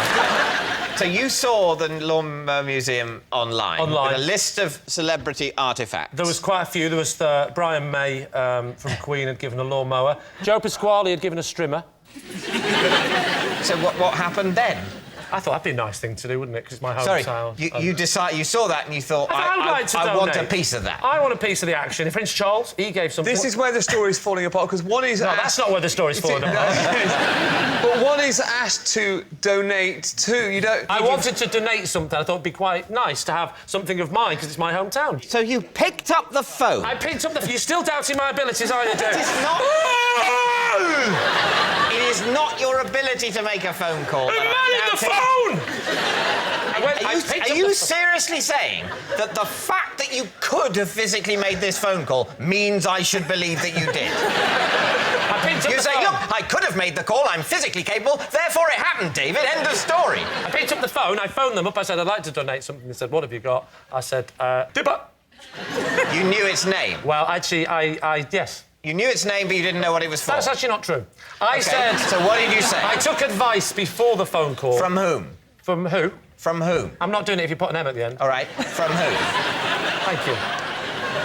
Who's putting the M at the end? Do you know what I mean? No one anymore. Who did you take advice from? I shall tell you. You found a thing in the shed, you didn't know you owned it, you didn't know what it was. Who did you ask about it? You want to know from who? I want to know who you asked about that object in order to find out what it was called. I shall tell you. Well, please. David Tennant, or as I call him, Doctor Who. You asked... Doctor Who. Doctor Who. Who did you ask? Tom Baker. There are 7 billion humans on Earth. Please, let's not eliminate them one by one. I asked my wife. So, David, what do you think? Is Lee telling the truth or is he lying to us? Dale? I don't believe a word of it. If it is true, it's one of the best acting performances I think I've ever seen. Thank you. If it's true. If it's true. You think it's true? No, I do not. No, it's a lie. OK, David, what are you going to say? We think it's a lie. You think it's a lie. OK, Lee, truth or lie? It is, in fact... true.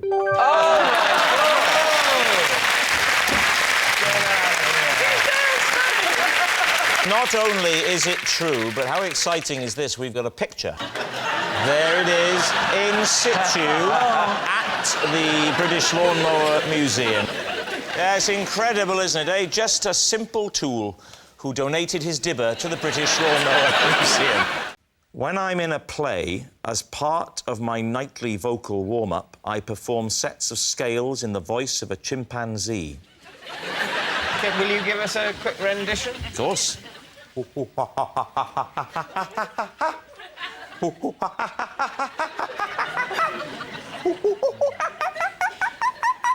It's just, you just go through the scale as a chimpanzee.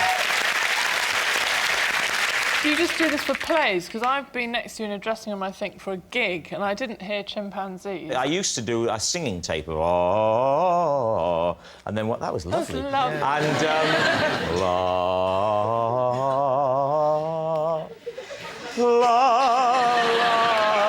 la, It really is lovely. Don't blow your nose.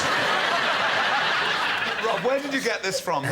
Who was it? Another celebrity that gave you the idea? No, it was one night I was doing it, and the other actor said when I started going, ooh, ooh, ooh, ooh, ooh, ooh, ooh, to just relax.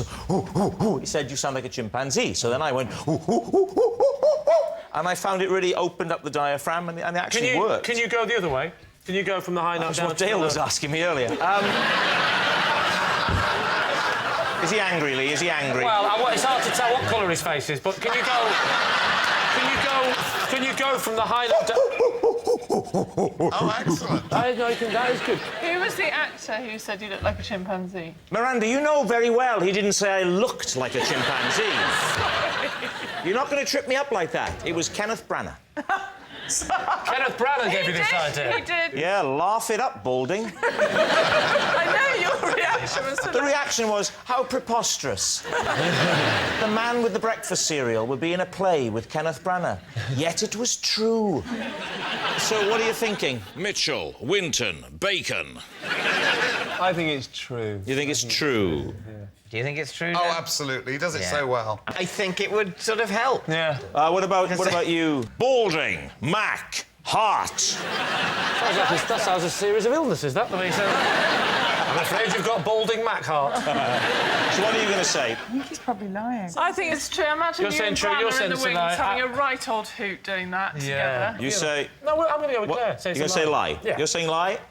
You're saying true? It is, in fact, a lie. Well done, It's a lie. When I'm in a play, I don't perform sets of scales in the voice of a chimpanzee. Oh, me. I always throw the first and last biscuit in a packet away without eating them. Why? Because the one at the top, it started when the one at the top is crumbly, so I used to throw that. Often it's got crushed, and then can't explain why the bottom one. Do you mean you throw the bottom one away before you start eating them, or just when you get to the bottom one you throw it away? All right, here's the packet of biscuits, OK? Take the top off with the little bit of stringy kind of wrapping. Which actually reveals sort of 2 or 3 2 or 3 come away in it in a quite a satisfying motion. The third one is normally relatively unscathed by its experiences during transit. What are we talking about? I take those... Let me talk. I take them out... Suddenly I'm on Bill Turnbull's side. I take them out. The top biscuit is often damaged. I discard it. I then take... Discard it? What, throw it away? Throw it away in the bin. In the bin. Waste it. Or leave it. Or for the dog. I'll put it on the floor in the kitchen. Then, at the bottom, because I'm taking them out to put them in the biscuit jar... Have you got a dog? Yes, I have. Ben, he's not going to say no now. He's quite good at this. I've got a black lab. Oh, very good. Have you? So, where you do black experiments. Then take the biscuits. I'm getting them out to put them into the clear Perspex Kellner jar, whatever it's called. If you're worried about biscuits getting crushed and misshapen and crumbly, why do you put them in a biscuit jar? Well, that's the safest place. No, it's not. A packet is like a car park for biscuits. It's all perfectly, isn't it?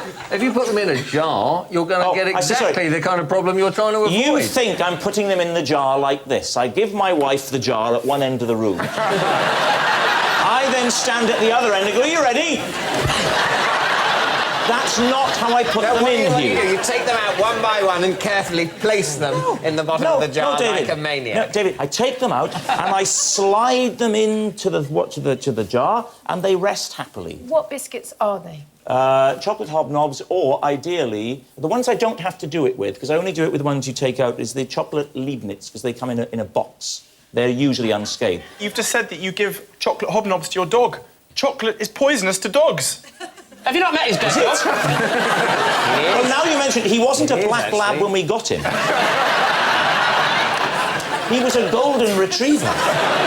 So just to absolutely establish, you're taking out the biscuit, you're discarding it because it's crumbled. If it's not crumbled, you'll tend to throw it away, but not always. Then you'll slide them out like some sort of magician on your hand like that. You'll get the jar, you'll insert them in, unless it's a Leibniz, wherever the bloody hell they are. They go in, it comes off. There's one left, it's not damaged. Give it to the dog that used to be brown that's now black. That is what you're telling us is what's happening in your house. You're mental. Of course it's true.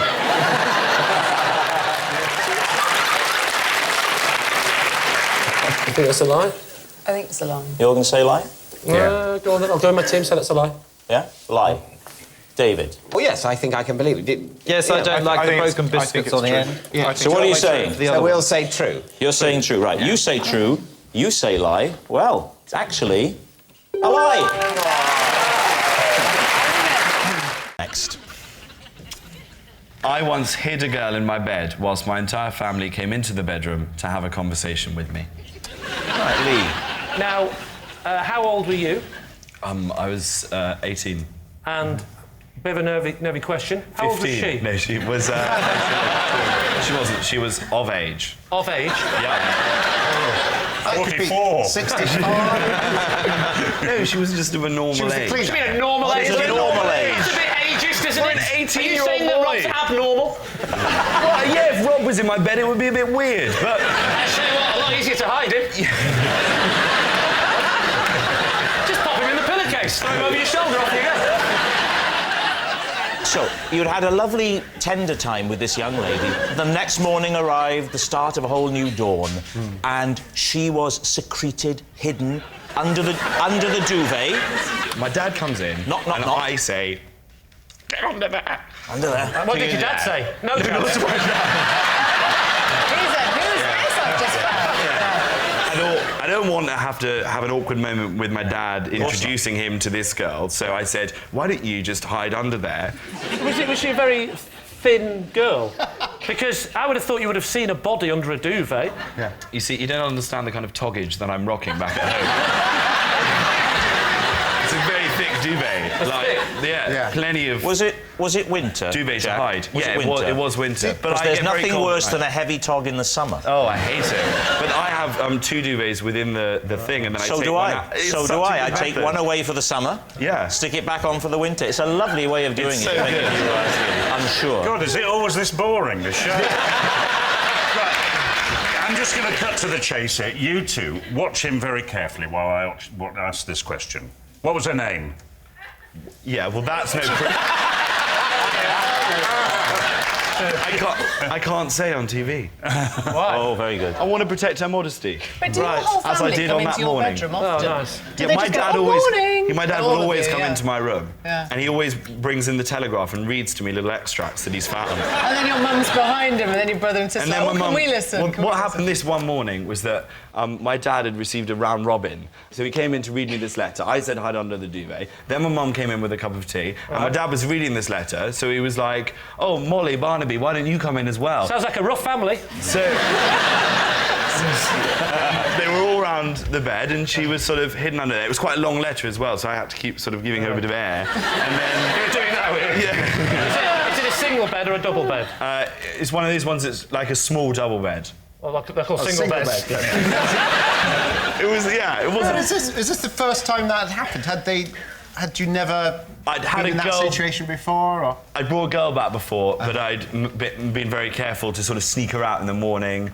I'd like distracted my dad, and then you just go, so go. That was the plan. The plan was you were going to sneak her out without anyone noticing. Through the laundry chute? I didn't know what a laundry chute is. The butler normally just takes it from the room. Sorry. No, but I was planning on sort of sneaking out and not having to deal with this situation. Yeah. And at the end, she was under there for too long. I had to let her out. Not let her out. That sounded like she wanted to be there initially. The only way you can conceal someone lying under a duvet is to lie on top of them in exactly the same body shape that they are. Yeah. Really. Well, I was sort of, sort of over her. What the hell are you doing? No, I just so I could, I had a bit of my body on her. I don't like humans touching me. Just a bit of... All right, so what do you think, Lee? OK, I think... Well, sorry, Jim. True, I think. You think it's true? I'm borderline true, yeah, true. Borderline true. Go on, then. We'll go with true. You're going to say true? OK. Jack Whitehall, were you telling the truth, or were you telling a lie? It is a true. Scandalous. Yes, it's true. Jack did once hide a girl in his bed whilst his family came into the bedroom to have a conversation with him. When I want to remember something late at night, instead of writing it down, I just grab an object from my bedside table and throw it across the room. There we are. Lee, what do you think? So what's the theory behind that? Well, I think that if I throw it in the morning, I'll remember what it was that I was trying to remember. So, for example, if you were lying in bed and you were thinking, I must remember tomorrow to pick up the pillow, you'd get the pillow, you'd throw it... Have you experimented with slightly easier techniques of remembering stuff, like pen and paper, maybe? It is quite odd to throw things, but actually, in a way, having a pen and paper next to your bed, I would say is odder. I'd be more freaked out like it was some sort of marking system. Is that why there's pen and paper next to the beds in hotels? It's in case people want to mark each other. It's not just for countdown, David. When was the last time you did it? Do you remember? No, I was just... Sorry, what was that? What was that? That was an odd moment, wasn't it? First of all, we're trying to work out which of the two of you she's looking at. If indeed was it both. What happened there is I considered saying something and then stopped myself. I thought before anyone had noticed I'd considered saying something. And I, comedic effect, pretended that we were sleeping together. Trust me, we knew it was for comedic effect. It's the only reason anyone ever does sleep with me. So, no, the last time that I did it was to remember... I think I hadn't done my kids' school lunch boxes, so it was to remember to do their lunch boxes. Right. Does it have to be something related? So if it's to remember to book a taxi, do you throw a model taxi onto the floor? Is it something that will there be a clue? Will the clue be there as we go through? The clue is when I'm doing David Frost. Somehow, when I trip over them in the morning, it just immediately triggers. So, Lee, what's it going to be? I think it's a 50-50 one, this. Well. Oh, 50-50. no. Sorry. What would your percentage balance be? I think 100% it's a lie. That's a big call. Which way are you leaning, Christian? Oh, for heaven's sake, please, must this be a festival of smut? I suspect it's probably true. I think I'm going to lean more towards Christian and say that is true. You're saying true. OK, Gabby, were you telling the truth or were you telling a lie? I was telling the truth.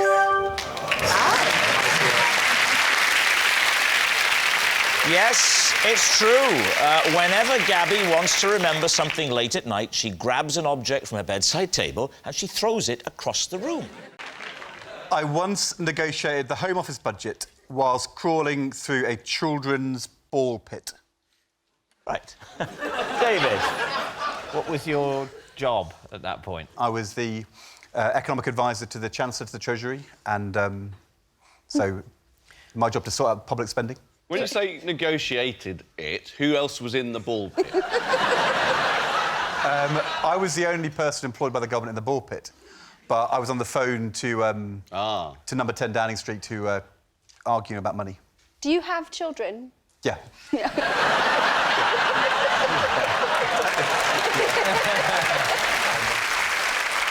Why had you gone into the ball pit? Was it for a private sort of ball area to discuss the Home Office budget, or were the children you were responsible for getting in trouble with the ball? There was a younger one which was in quite a lot of trouble. So you'd gone into the ball pit to extricate some ball-based crisis? On the phone. So the call started before you went into the I'm ball just pit. sitting there having a coffee. Yep. So what was the crisis? Phone rings. David Blunkett wanted more police officers. What was the crisis in the ball?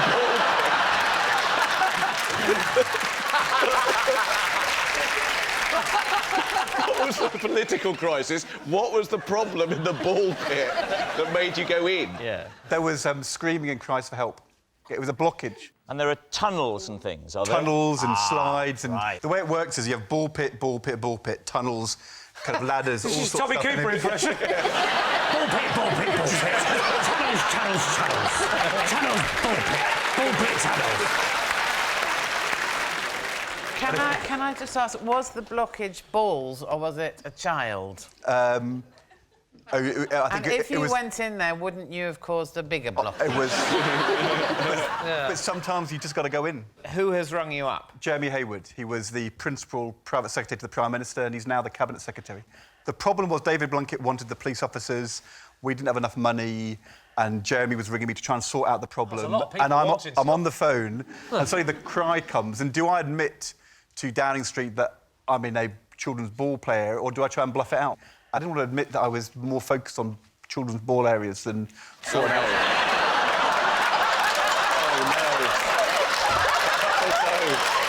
You're right about that, Ed. That wouldn't have helped.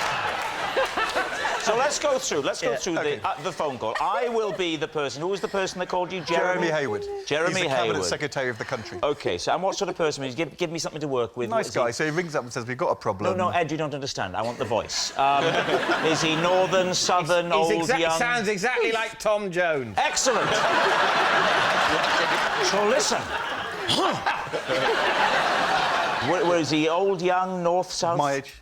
Your age, quite old. He's north, south. At the time we were young. You were young. He's sort of southern, I would say. OK, Ed, we've got a real problem. Oh, look, he's working up there. So I'm like this. OK. And I'm talking to him, I'm saying, you know... I'll play a ball blockage. And then I'm saying... I'll be a child, I'm saying... Help! It's not clear, it's not clear its value... It's not clear... It's not clear its value for money. I'll tell you what, there's your publicity shot. So, Ed, how did this all resolve itself? Did we got the police officers in the end, but not the... Not Ed, we're not so concerned about we're worried about the children. The children. I mean, I'm wondering, do you still have access to them? Basically, I grabbed the legs and I pulled. Yeah? Pulled him out. Out he came. And was it your child? What do you think? This is entirely possible. It is? Yeah. I think it's true. The only thing that makes me doubt it, really, is the coincidence of the balls at the location and the balls in Ed's surname. That's why you doubt it? That's why I doubt Really? it. Yes, because that's what makes it something that someone would have invented and written on a card to be read out for a television programme. What do you think, Kimberly? Does it sound truthful to you? There's a big part of me that does think it's true. Yes. Because I think that Ed Balls, every time he talks about things, the job comes first. Oh, always. So I could see him kind of going through the ball pit, making sure that this sort of came first, but still making sure, because he's a lovely guy, making sure the kids are okay. He's a great guy. You're the captain, but if your only quibble is the pun of balls and balls, then I think we should ignore that and move forward. I think it may be too late to ignore it. You both think it's true. We'll say true. You're going to say it's true. OK. Ed, truth or lie? It is, in fact, true. Yes, it's true. Ed did negotiate a Home Office budget whilst crawling through a ball pit. I keep a spare front door key on my cat's collar. If I ever get locked out, I simply call my cat and he comes to my rescue. Please, Steve. Wow. What's the name of your cat, Sheila? Stanley. Could you do the call? How do you call Stanley? What's it chicken? Surely that's how he calls you. Stanley's... I was confusing because when he wanted to come in, I didn't have a cat flap. And I would do the intercom and say, "Are you there, Stanley?" And he'd go, "Meow." So you haven't got a cat flap? I haven't got a cat flap, no. You haven't got a cat flap, and the spare key is round his neck. Yeah. What happens if you come and he's in the house? He doesn't have them on when he's in the house. Oh, he takes them off, does he, when he comes in? Does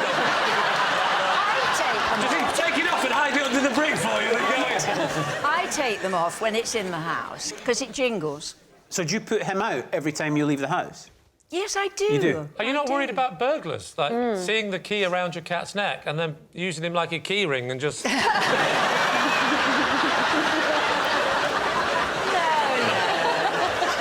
because he's... This key's not working!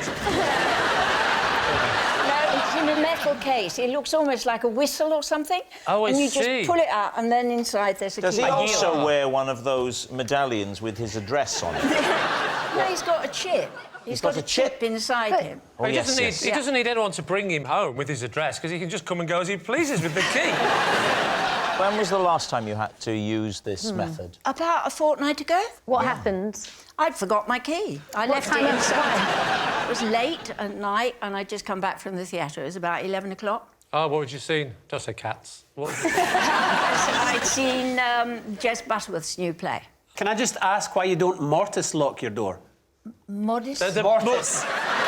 Let me say, in my defence, my friend is saying, Mary, you're a meister lock your door. You should put a chair in the middle of the day, idea. Don't bring your cast I don't know what a mortise lock is. Well, you know the big lock. You unlock the big lock and then you unlock your Yale. He wouldn't be able to have a big key round his neck. You obviously aren't that security conscious if you've only got a Yale lock I've at only all got times. a Yale lock. I think if Sheila was that security conscious, she wouldn't tie her key to her cat. So 2 weeks ago, you went to the theatre and you got back at sort of 10:30 at night, 11 o'clock. Yeah. What time did you get back from the theatre? Usually about 11? About 11, Just making a note of this, I'm going to rob you. All right, what are you going to say? Lie. You think it's a lie? Lie. I'm going with my lie. I think she's too sensible to do this, Sheila. OK. Yeah. You're saying it's a lie. Sheila, truth or lie? Well, it is a lie. Yes, it's a lie. Sheila doesn't keep a spare front door key on her cat's collar. OK, well, I'm still blind. Neither of my PPIs work. David, would you save us all a lot of time and read my card out for me, please? Gladly. During lockdown, I bought a pogo stick to use as a homeschool teaching aid. Right, Lee's team. OK, so, Chris, have you got children? Just the one. And this was for, what, your homeschooling PE or something? Yes. When we did homeschooling, we split up the tasks. I was in charge of PE and maths, and my wife was in charge of reading and art for obvious reasons. At what age is your child? During lockdown, she was 6. And do you do anything else for PE or just pogo stick? I'm quite a lazy guy, Lee. So I realised that when you're on a pogo stick and you're bouncing away, what you're trying to do is see how many you can do. How many repetitions without touching the ground? Yeah, and maths You have is to also... touch the ground, Lee, to be fair. Otherwise it's levitating, which we still haven't mastered. I appreciate you said it for comic effect, Rob, but you know exactly what I meant. Well, what I tried to do is I realised that how many is also what you do often in maths. And I could consolidate all of my teaching efforts into one tidy little package of minimal effort. So I invented pogo maths. OK. And you just shout out some sums and they have to bounce out the answers. But are they experienced in pogo sticking? Because it's quite hard. Well, I mean, it does help if you can use a pogo stick first, so you have to get over that hurdle, but that's, you know... You have to get over a hurdle as well. I appreciate you said that for comic effect. Thank you, Rob. We have a pogo stick. Yeah, well, it's Chris's card. Make him do it. I don't think the BBC's got enough money to cover the insurance on this. Don't worry, I've got this covered, Chris. Like the card, let David do it for you. There is a pogo stick behind you, I believe. Oh, my gosh. There it is. Don't do it there, and make sure you're 2 metres away from me. Right. Down you go. Now, Chris. Hang on, let me have a practice go first. He's not doing it, Chris. This is going really well, Chris. Dead easy. Are you ready? Yes. What is 8 minus 5? OK. The problem I've got now is if I bounce and fall off after, say, 2, you don't know if I'm bad at pogo or bad at maths. All right, here we go. 1, 2, 3.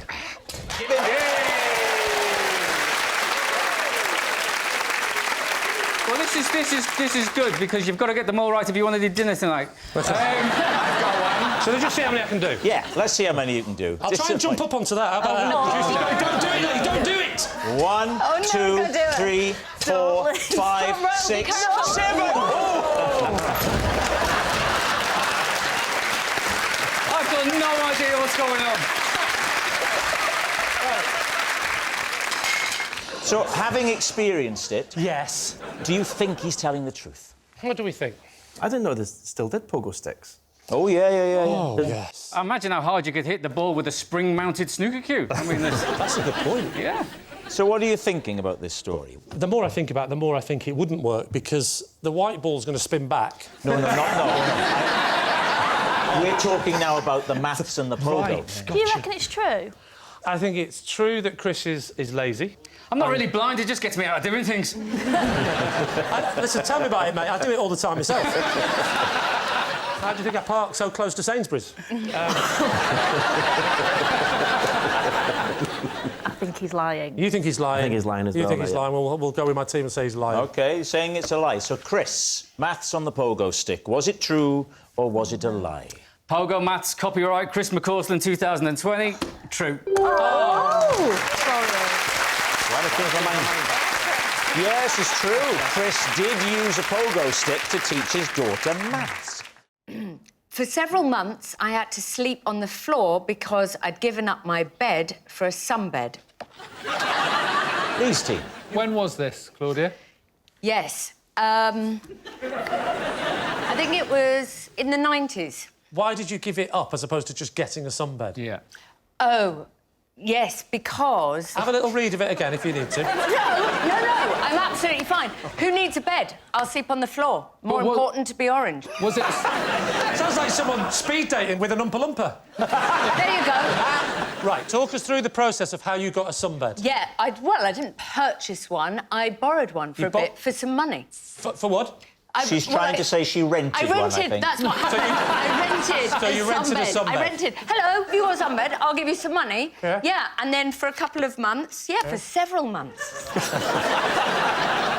How much was a sunbed in the 1990s? Well, it was about £40 a month. 40 quid a month to rent a sunbed. And they were called sunbeds for rental. Wow, what a great name. Yeah, .com. In the 1990s? No, it wasn't .com. Just hello, VHS, other things, toasties, and we put sunbeds. And Hello, got biscuits. sunbeds, toasties and That's what it was. Pop-Tarts. Yeah. What do you want? Where are you living? Have you set out into the world as a young I've set Claudia? out. I'm at university. Oh. Where were you at university? Cambridge. No. No. It's a lie. It's a lie. What did you study? History of art. We could test her on that. Go on, Ed. When was the first painting?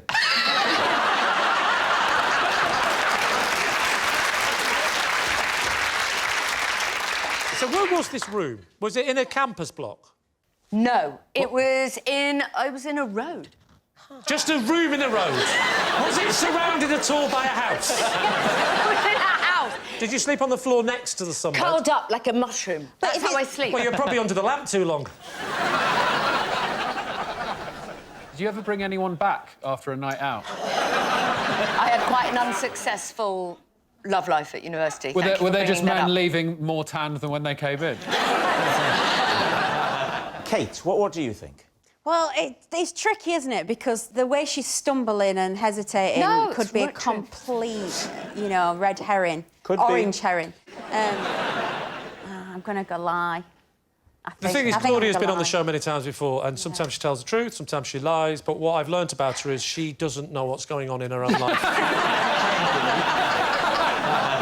Have you got one now at home? No, because I found a new way. What's the new way? Being spray painted. Once a week, twice a week during Strictly. I had a spray tan once. You had a spray tan? Yeah, when we did the trip to Greece, they wanted us to look a little bit tan before we went. So a girl came round to my house, set up what looked like a crime scene tent in the, there you go. in the living room, put paper pants on me, and went... She actually put them on you? Well, I never get them on, dear. Come on, lift your leg up. Is she telling the truth or telling a lie? I think we go true. You think it's a lie, don't you? I think it's a lie. I think it is true. You're going to say true? OK. Claudia, was it the truth or was it a lie? It is true. Yes, it's true. Claudia really did sleep on the floor to make space for a sunbed. I once caused an injury to one man whilst trying to get a different man to say the word vegetables. Please, team. Right, just the word vegetables. Yeah. Do you really like the word vegetables? Not as a general rule, no, Okay. but I liked it when this man said it. Why? What was it about this man, the way he said vegetables, that was funny? Did he have a speech impediment? Or... No, he didn't. He was a very intense man, though, and he was also Austrian. I was with a friend once, and he was a colleague of ours, sorry, and I overheard him say vegetables, and we both found it incredibly funny. So can you just roughly give us an impression of how he used to say vegetables? Even just He said it exactly like this. Yeah. Vegetables. And then we happened to be on a coach trip with him, and so we spent the whole coach trip trying to get him to say vegetables Right, so again. where were you? Where were you going and how did you know I was him? on a school trip. I used to be a teacher, so we were And on he was a teacher? Yeah, he was a teacher. What did he teach? He was the head of languages, and he was... Head of languages? Yeah. The head of languages used to go, vegetables. Imagine I'm the man. OK, I'm on the coach, I'm sat, we're driving. Off you go. So I said, Yeah? You're very big, aren't you? This isn't like him at all. You're very big, aren't you? That's it.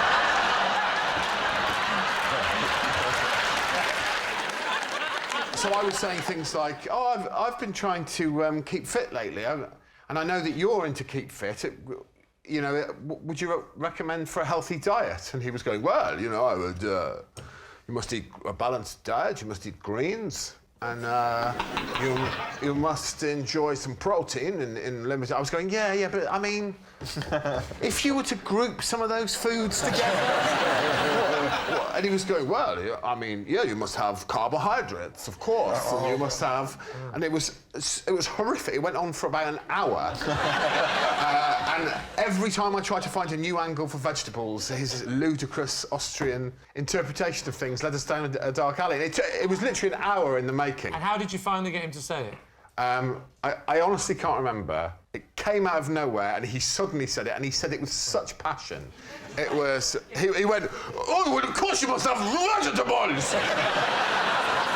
I started biting my hand to stop myself from laughing. And my friend who was next to me, there's a jagged piece of metal at the front of the coach, and because it was so funny, just to remind you, vegetables, of course! And my friend saw the piece of metal and pushed his knee into it on purpose to stop himself from laughing. And blood started, like, spraying out of his... Started spraying out of his knee, yeah. Oh, now this is getting elaborate, this story. And I'll tell you another detail. We went and did the trip, which was in Paris, and then after we came all the way back... all the way back to Calais, and I said to him, you know, we put all the kids' passports in that hotel in Paris last night. Did you remember to... Because he was in charge of the trip. Did you remember to bring those? And he was standing up in front of the children on the coach, and he went, oh, Scheiße!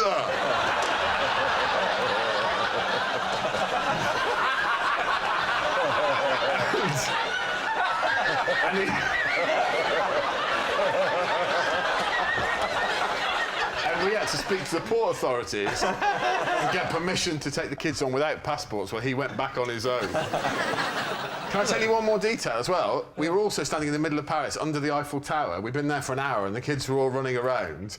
And he came over and went, we must go, we are late for our next appointment. And I said, well, we should just make sure that all the kids are here. And he goes, yes, of course we should, yes. And he turned round and went, is everybody here?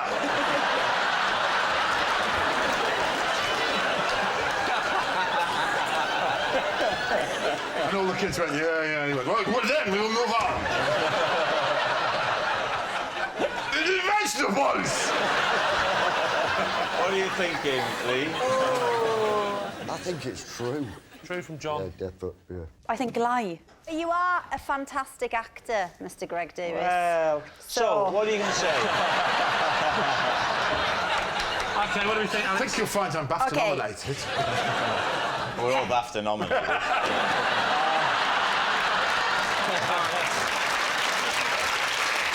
False. OK, we'll go lie. You're going to say it's a lie. Greg. Well, truth or lie? It is the truth.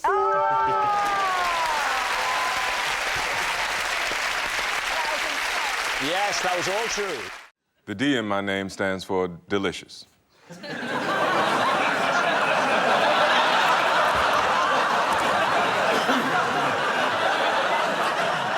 Obviously, why? Well, it was the late 60s when I was born, 1969. There are a lot of black men my age around that time being given names like Reginald and Winston and Delicious because...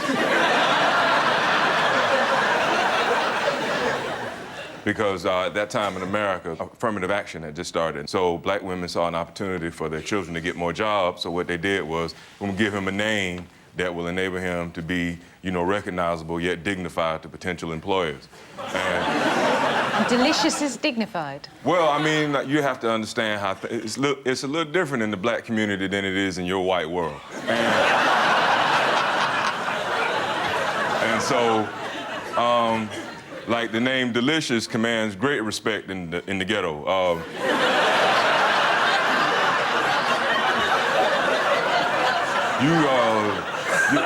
You probably don't listen to much rap music, do you, Fern? Then there's MC Delicious, Big Papa Delicious. French Golden.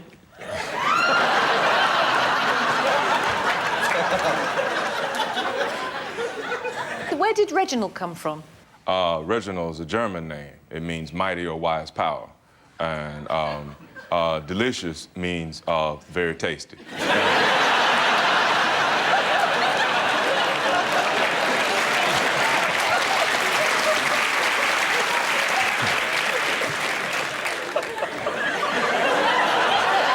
What was your father's name? My father's name is Homer. And what was his middle bit? He didn't have a middle name. No. He grew up in the 30s and 40s, and it was very tough times for black people, and he couldn't afford a middle name. And do you have brothers and sisters? I do indeed. And what are their names? Well, there's Brenda, there's Kathy, there's Oliver, there's Scrumptious.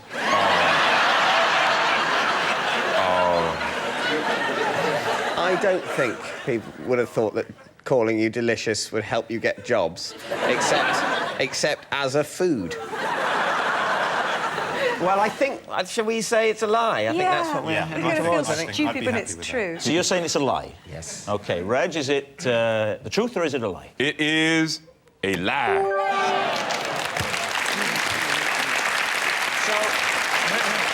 So what does the D stand for in your name? What does the D stand for in my name? None of your business. The D in Reg's name does not stand for delicious.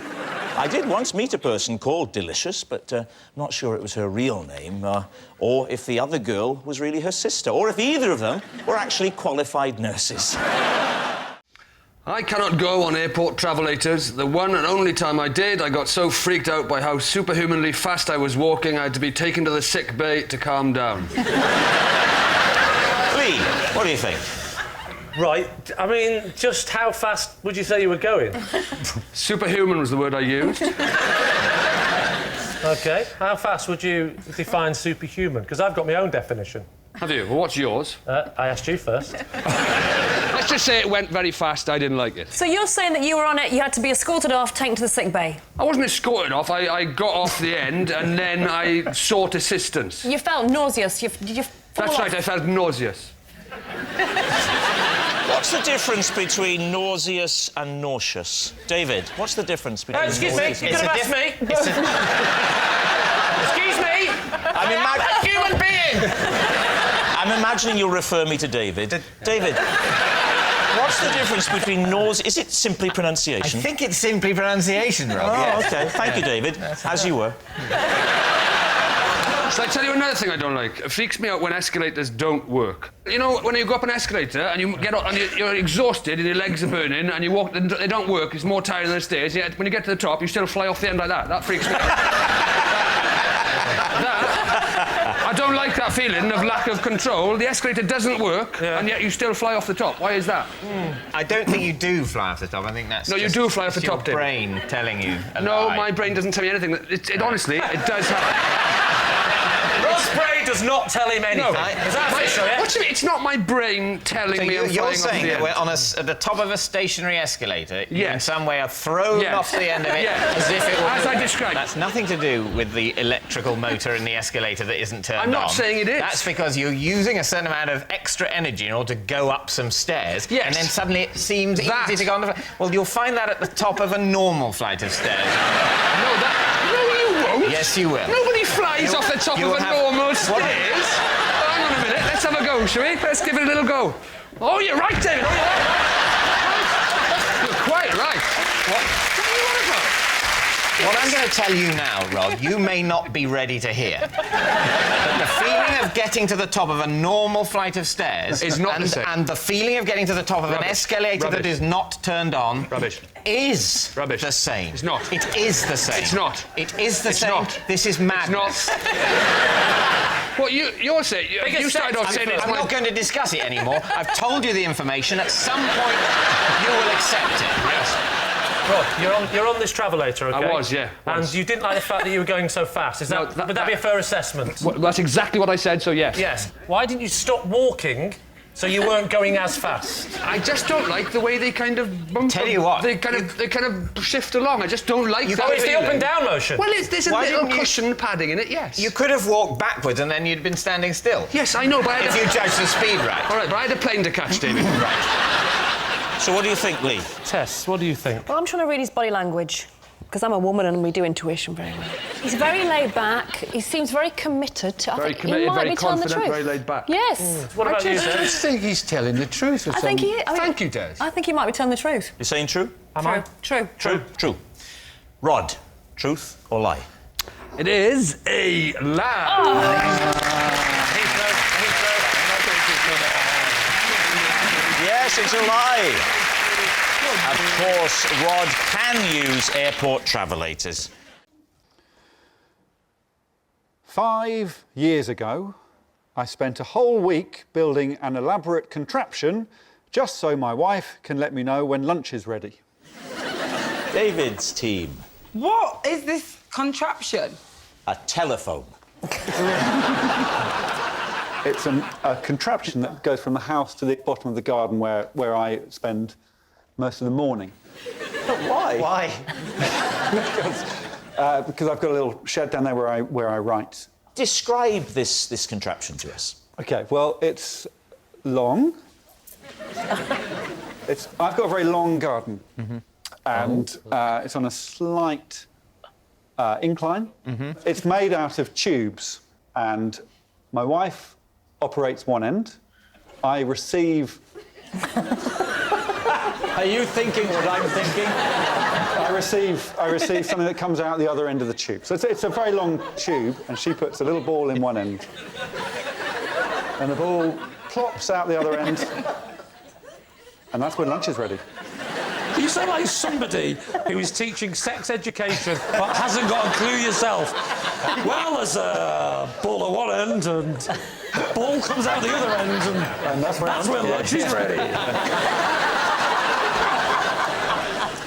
What makes it elaborate? Is it the length of it? Yes.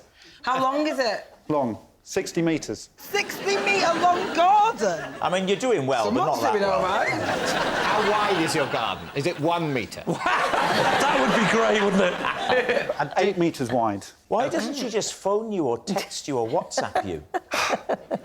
Because, Rob, there's no phone reception at the bottom of the garden. You said your garden's on an incline, so if she's putting a ball in one end, how's that travelling up? Well, it's an incline. Well, the incline from my end is at the house, Yeah, and the bottom part is... It really is quite simple, No, but you know. that's a decline. No, from my decline end, it's is an what incline. you would do if David was to suggest something a bit fruity. That is a decline. What happens when it reaches the shed? It plops Oh, yes. into the lid of a metal bin. OK. Oh. So once it's installed, that's it. You can forget about it. I should take the pipes off the ground. Oh. All right. How did you suspend it off the ground? In a hedge. The pipe's very important as well, because we had a similar system at my house where we didn't use the pipe. My wife was at the bottom in the shed working, and I used to just roll the golf ball down, and there'd been a heavy snowfall, and it gathered momentum, and it pushed her to death. That's awful. The whole thing was flattened, and that's sadly how my wife died. So it's very important to keep it in case. All right, well, look, what are you thinking? It does sound to me a little fantastical. It's peak boredom, isn't it? And some people get bored. I think the show's going fine.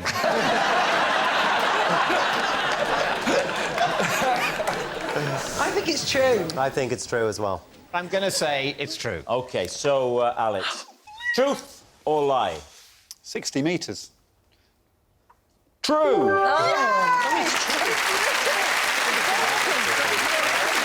It's true. Alex has built a contraption just so his wife can tell him when lunch is ready. And we've got a clip of it. Yes! Oh, my God.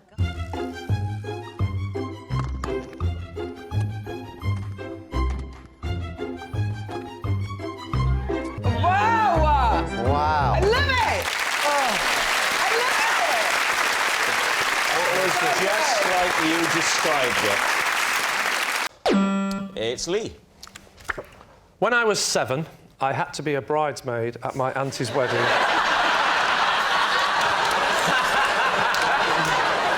When I was 7, I had to be a bridesmaid at my auntie's wedding, as one of the girls who was supposed to do it was ill, and the dress was a perfect fit. What did the dress look like? I describe the colour as traumatic. Why do they have to have a bridesmaid? Why couldn't they just say, if she's not well, let's move on? I think you're mixing it with admin. If someone says to me, put the dress on, I put it on. You know that, don't you? Do as I'm told. So you didn't display any reluctance to put the dress on? I may have said, you know, mother, father, I am a 7-year-old boy, despite the fact that I am 2 years younger looking and slightly androgynous. But please, give me some dignity. And my father turned around to me, he said, son, when I was your age, he had a pipe, when I was your age, my father asked me to put a dress on, and I put it on, and his father before him, and his father before him. You'll put the dress on, and you'll smile. Was there a page boy as well as bridesmaids at this wedding? I was a page boy once, and if another boy had dressed up as a girl, I would have felt it was fair game to persecute him. Well, true, but luckily the page boy came up to me, little Sharon, and he said, he said, tell me about it. You know, you've had a rough day. You know what I mean? I'm a 24-year-old. How much notice did you get?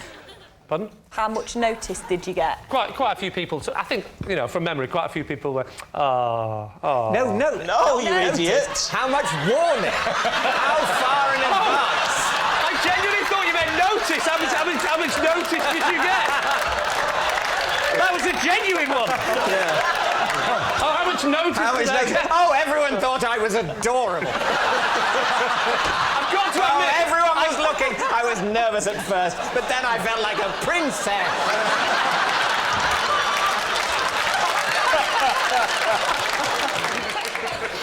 Oh, I see. How much in advance did they tell me? Yeah, how much notice? How much notice did I get? Do you know what? That would be embarrassing if this was on television, wouldn't it? I think I got, like, I don't know, 5 hours or something. She was ill at the last minute and... I just think you would have absolutely refused at that age. Listen, I said, Dad, I don't want to do it. And he went, listen, I'm not your dad, I'm your mother.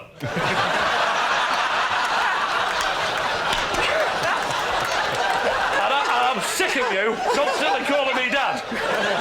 The other one, that's your dad.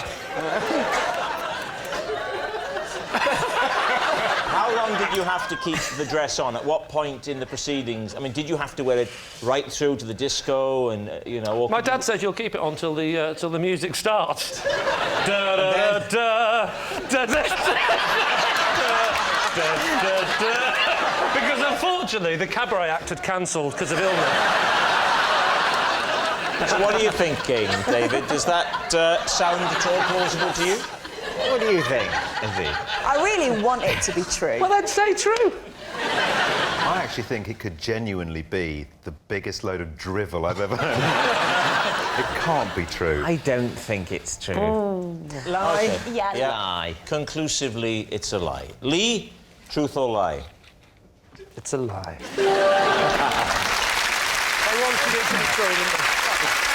Yes, it's a lie.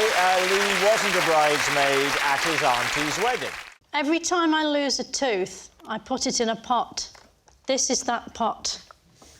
Right, Lee's teeth. Now, I'm confused because my children are watching this. Why didn't the tooth fairy take them? Well, they did some. Because if you was to put that under your pillow, you'd get about 700 quid. Are there teeth in there now? Yes. Okay. So why did you decide to start just collecting them? Something to do, isn't it? So can I come and get it? You can go and get it if you want to, yes. All right. You lost weight, you look great. As rehearsed, well done. Thank you. I'll take the lid. Yeah. I feel like a very grumpy fairy. There's a quid under your pillow, love. Oh, my God! Oh, wow.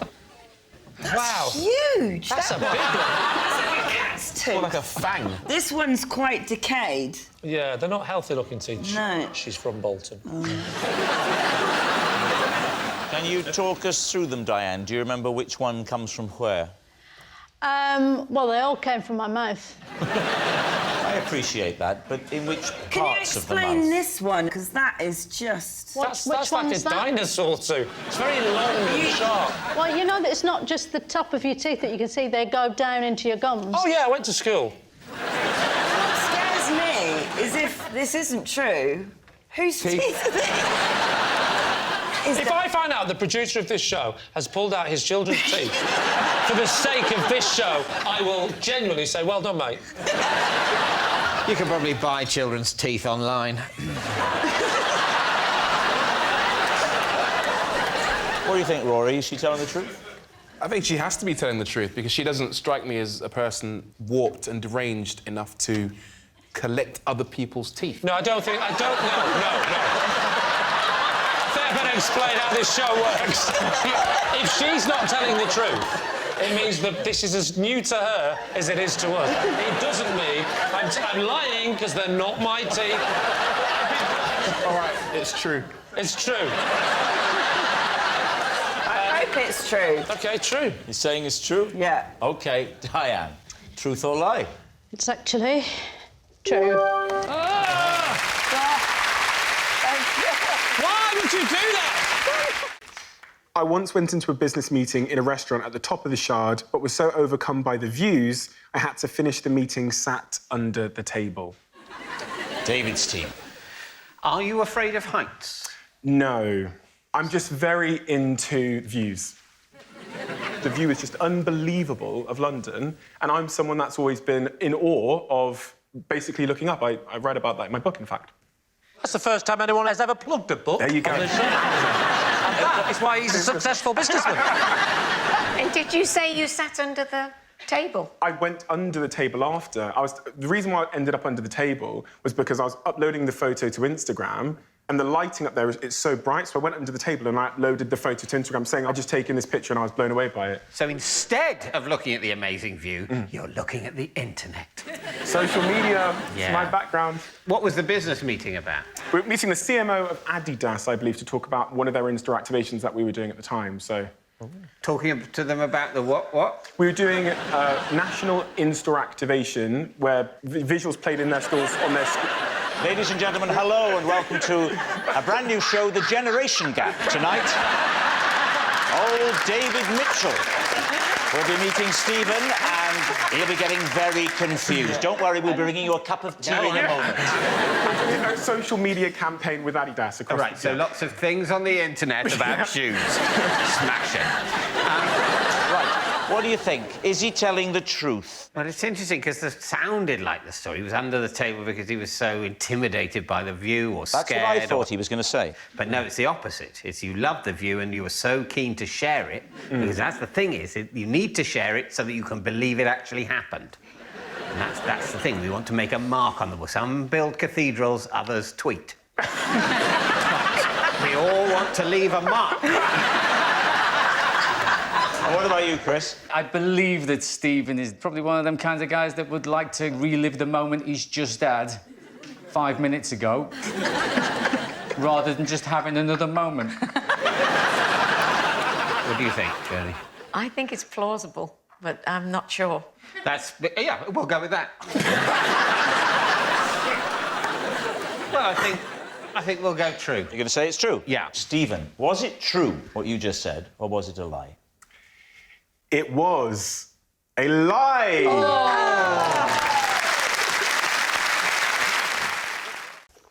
I once failed an acting exam after my plan to impress the teacher backfired. Right, Lee's team. Okay. Right, what age was this? 18. So you're doing your A-level for drama?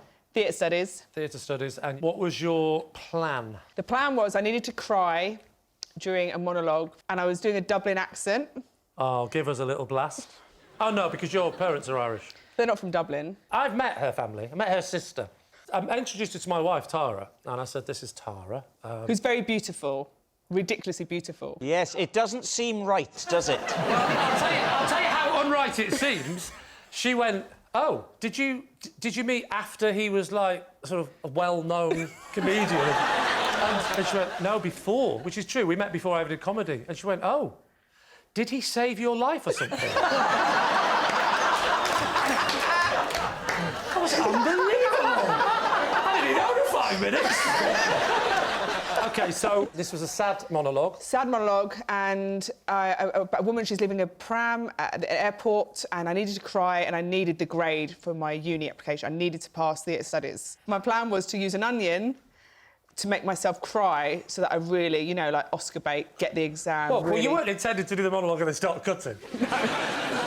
No, I had onion in my pocket with, like, an entry area so I could stick my hands in. So I touched my eyes. Without him seeing that you'd put your hand... just sort of... I was doing my acting. I was like, I love a sword and loaves and mad circus, and I was just touching my eyes. That was good accent. That was the accent, was it? That was the accent, Very good. Thanks, Rob. Yeah. And so I do that, and then I touch my eyes, and then I thought, oh, actually, it's quite a bit longer to go on this bit. And obviously... So I'm not meant to be at the tears bit yet, and then obviously my eye starts going, and I'm just... like, trying to keep it together, because I'm not meant to be crying yet. And then I have to get the pram to bring it off the stage. But I can't see. And I finished the monologue like that. And I have to just walk off. Did he find out, the teacher? Oh, yeah, she came up to me straight up and she went, onion? What are you thinking then, Maya? I don't know, I think dedication to the cause, but onions are that shape, aren't they? So you'd see a little bulge in whatever jacket and stuff that you had on. I don't think she would do it. I think someone might have done it, but I don't think You don't think it's true? OK, well, I'm going to say, then, it's a lie. You're saying it's a lie. Right, Roisin, truth or lie? It is... true. Yes, it's true. Roisin really did use an onion to make herself cry. As a child, my mum got so fed up with me wandering off, she made me wear a bell around my neck whenever we went shopping. Lee's team. Was she a cow? I'm not sure that Miles's mother being a cow would explain it, because I don't think it's the cow's own policy to wear the bells. So, first of all, how bad were you at wandering? Was this a regular thing? I wouldn't stay still. Any sort of open space I would see as a thing to run towards rather than... So what shopping centres were you going to that was such wide spaces to run in? I suppose Brent Cross Shopping Centre would have been our regular haunt. But OK. no. What age was this? I would have been about probably 4 till the age of 7. And when you were in infant school, every time you went out to the playground, did everyone think it was playtime over and straight back in again? It was only done on family outings. Only done on shopping days. OK. And is it a traditional bell with the little thing inside that clanks what does against it look like? Like a sort of cat's bell, essentially. But hang on, there's one massive problem here. A cat is on all fours and the bell dangles. The bell is going to be touching your body and it won't dangle. Discuss. Well, she attached it to a part of me that dangled.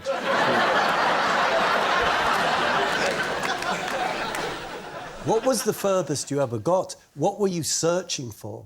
I hope it wasn't sparrows, because you'd never get them. So in Brent Cross terms, I once got from John Lewis to Phoenix. That's very nice. Miles, could I ask you to tell me how big the bell was, but accurately? I suppose 3/4 of the size of a ping pong ball. Hang on. And was it a sphere or bell-shaped? Any bell, by definition, is bell-shaped. What do you think, Sarah? It sounds a bit draconian. You know, a bell round your child's neck. Yeah, I think it would be a terrible failing of parenting, so not for me. It's just not a system that works. If No. you've drifted into a Morris dance area, then you're going to have a panic attack. Yeah. That's what you'd have in the horror film version of your life, where you run off and then your mother's desperately looking for you, and then suddenly she sees a load of Morris dancers and it totally confuses Lots the of system. close-ups It'd be of grinning Morris horrifying dancers. moment. Oh, the Morris dancers, I can't hear Miles' little tinkling bell. Well, you could be describing any Saturday of my childhood. So what are you going to say, Lee? We're not having it. They're not having We're it. not having They're this. saying it's a lie. Miles, were you telling the truth or were you telling a lie? That was a lie.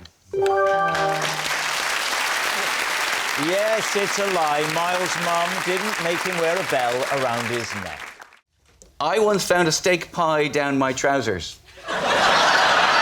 David's team. No further questions. Was it hot or cold?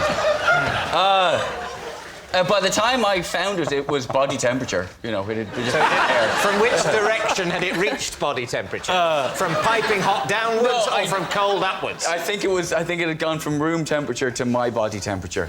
I was actually sitting on the tube, and I realised that there was a steak pie in my trousers. Which line were you on? Actually, you know, it wasn't the London tube. It was the Glasgow Underground, actually. More specifically. So you're sitting there. Yeah. What time of day is it? It was morning. I was on my way home, and I felt uncomfortable, and I put my hand down the So back it's early morning, you're on way home from some sort of party? I was a student, and I think that answers all of the questions. Were you drunk? I was not drunk at the time, just because I was in Glasgow. No. I wasn't drunk because at the you're time. Irish. Yeah. That takes the curse off it, right? I surmise what had happened was I had fallen asleep in someone else's living room, and somebody thought it would be funny to put a steak pie, not just in my trousers, actually in my pants. It was in your pants? Yes. Was it at the front, back, it was or side? I would say what has happened is I've fallen asleep face down, and it has been shoved down the back. It was down the But back. I tell you, whoever it was made an effort. They pushed it. It had become. It was down in the gusset. Yeah. In fairness, I don't think they were really my friends. I sort of inveigled my way back into somebody's house without really having been invited. You know, there was a group of people going back. And I think I wasn't entirely a welcome addition to the evening. So you wake up in the flat. Yes. You've been asleep face down. Yes. So you've not yet felt the effects of the pie. That's right. You stand up. Yes. You Still don't- not aware of it. You don't feel that there's something extra. No. You're talking about a man who's already carrying quite a lot of weight down there. Right. OK. So it's only added maybe 2-3% of the general wealth of matter. Yes. And then you walk, presumably, from this flat to this underground station. Yeah. You don't notice on that walk that there's something not and I may part of you. For all I know, at that, I have been shedding pie crust like something from The Great Escape. Wasn't it smelling? Were you not like walking along constantly going, there's a Greggs everywhere around here? So then you get on the train. What point do you notice the pie? You know, it's only a 8-minute journey then to my stop. So at some point there, it's only then while sitting down. At some point? Not the moment you sat down on a pie. No, it definitely That wasn't the time. No. It just you gradually became aware. Yeah. I don't believe that. It was you've got a pie in your pants. David, even if you don't believe it, you don't need to be angry about it. I'm trying to break it. What sort of pants were you wearing? If that's not too sexy a question. I don't want to sound like I'm making things up, but I don't remember exactly what... Don't remember what pants you found a pie in. That's not a mental image that stayed with you. Well, the type of pants from which the pie emerged. No, because... I would remember that. They didn't emerge. I was sitting on the underground, and I went... And I just sort of... I put my hand down and... Oh, can you imagine the face of the person opposite? Especially on me. I started eating it. So what are you going to say, David? Which way? I think it's full of plausible detail, such as they didn't want you at the party.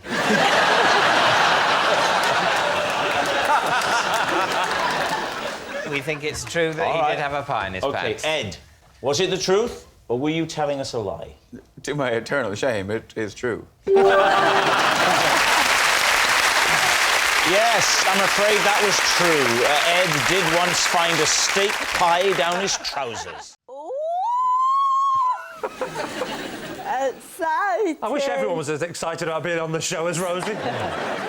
Last month, I got a tattoo of Lee Mack. Yes, I want to mention it on the show. Where is the tattoo? It's just my shoulder. Was it your first tattoo? No, it's my second. What's the first one? She's got Rob and David on each boot. So when you went into the tattoo parlour and said, please, can I have a tattoo of Lee Mack? What was the reaction from the tattooist? She just laughed. Did she know who Lee was? Yeah. Sorry, Victoria, did you just ask that? But why Lee? I mean, look at David. Exactly. Can I ask how much it cost? 300 quid. 300 quid? Is that all? Yeah. 300 quid for my face? I'd have happily put some ink on my face and run into your back for that price. Are you going to turn it into something else? No, later? she's happy with Lee Mack, thank you very much. No. Oh, so you are keeping the Lee Mack tattoo? Yeah. You're not lasering it off? Lee, I really like you. Well, listen, it's very nice of you to say, but you did open up by saying I only did it because I had something to say on the show. But thank you, that's nice. I like you, but I'm not committing it to ink. I haven't got any tattoos on my body. David, from the neck down, is covered in them. Yeah. Mainly former prime ministers, though. So what are you thinking, Victoria? I don't think she'd want a tattoo of Lee Mack. I don't think anyone... I mean... I don't think anyone would go that far. I disagree. The bit I know about Rosie, I'm not saying she would do me, but I can imagine her just doing it for a laugh. Me, unusual choice. I think that's it. That's the bottom line, isn't it? I've got one of just literally a raw potato that I don't think is as weird as having one of you. In fact, I was offered you in the tattoo shop, and I said, no, I'll have a potato.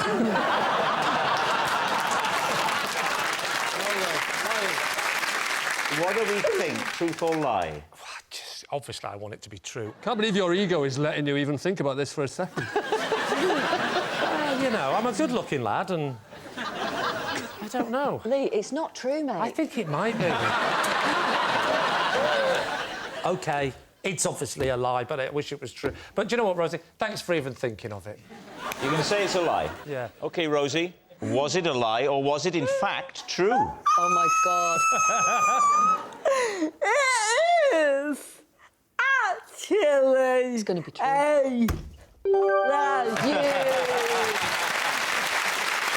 Yes, thank goodness it's a lie. Rosie didn't get a tattoo of Lee Mack. It's not a bad idea, though. Oh, it's the worst idea in the world. Why would I do that? I am sat here. Well, do you know what, Rosie? Do you know what I do when I leave this studio?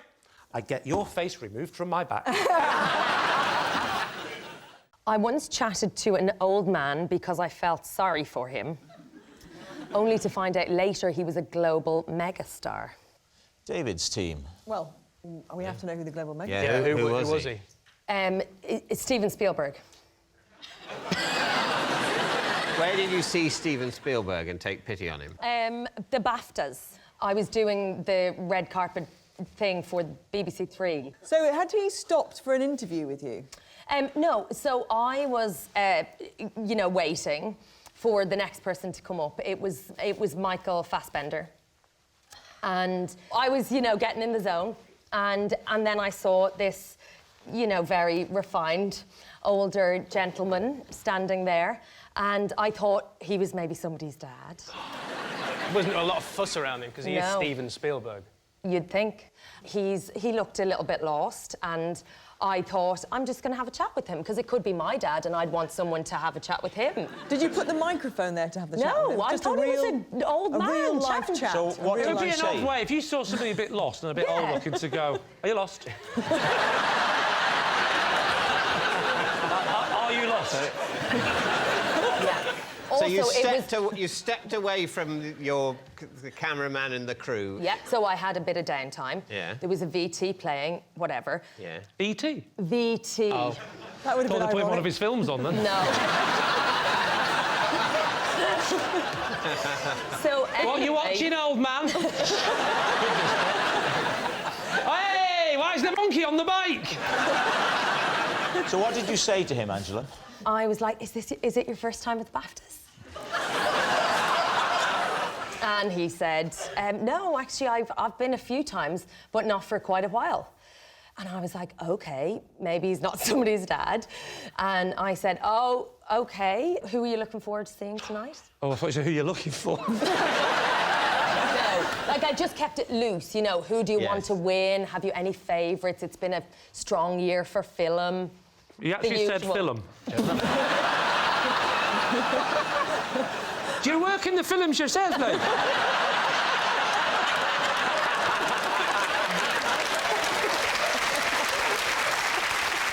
How did it conclude? And then I could feel the cameras coming towards us. And they were like, interview him. Is that the idea? No. Well, as in, I just kept going. Because you saw the cameras?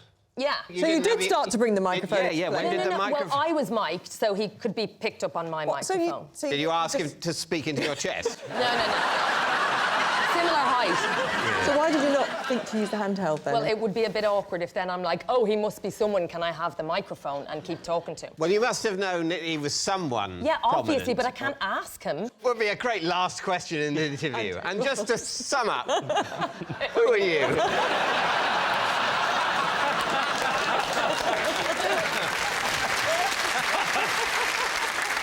John, does it ring true to you? Could that happen? I just think Everyone would know what Steven Spielberg... Was he wearing glasses? I think so. Are we playing Guess Who?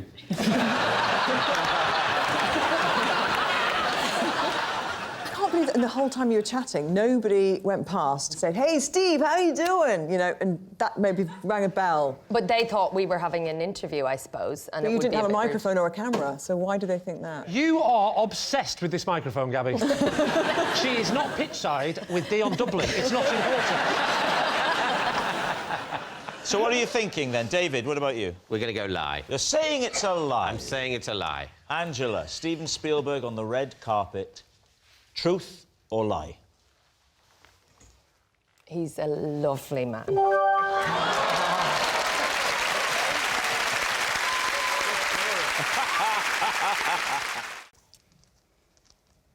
I know how to properly wash a cow. David's team. How do you properly wash a cow?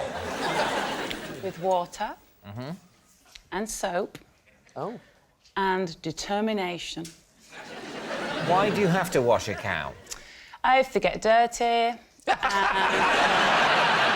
Yeah, you need to wash a cow if you're gonna show your cow, like at a county show or something. All right. What sort of soap would you use for a cow? A typical soap, or was it a special agricultural soap? Use Fairy liquid. Just the one brand, just Fairy. I mean, you could use a citrusy, lemony, fresh one. I think that would make the milk taste lemony. Yeah. But the steak would be lovely. That's true. Because everyone likes a bit of lemon on their steak, don't they? I'd eat that. Well, yes, Lee. Do you they? often marinate a snake. Yeah, you certainly made me look an idiot there, Rob. I'll give you that. Watch I won't be this, messing though. with you again. Yeah. Yes, Lee, because... You said snake, can't do it again.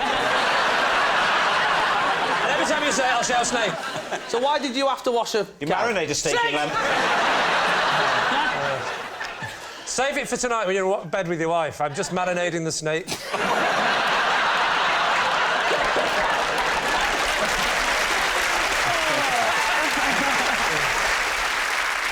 Why did you have to wash a cow? I washed the cow because my dad's a farmer. And so we would wash the cows and take them to the shows, to like Arable? the county shows. No, he's a nice man. What do you mean arable? I mean, they're cows. How can it be arable? What does arable mean? Arable is crops. It's crops. Oh, Yeah, then you can... well, wheat. Well, have you never heard of animals? Duh. Have you never heard of a farmer who has a little bit of arable and a little bit of pastoral? Well, that would be mixed farming, not arable farming. Which was going to be my third option. What breed of cows were they? They are the brown and white ones. Don't get too technical. They're called Herefords. Oh. What were their names, your cows? Well, there's a long line of Dianas. Diana's? Diana the cow. Diana What the would cow. you mean by long line? Well, Diana would have a daughter, and then that'd be another Diana. And then Oh, the I see. initial Diana becomes steak Diana.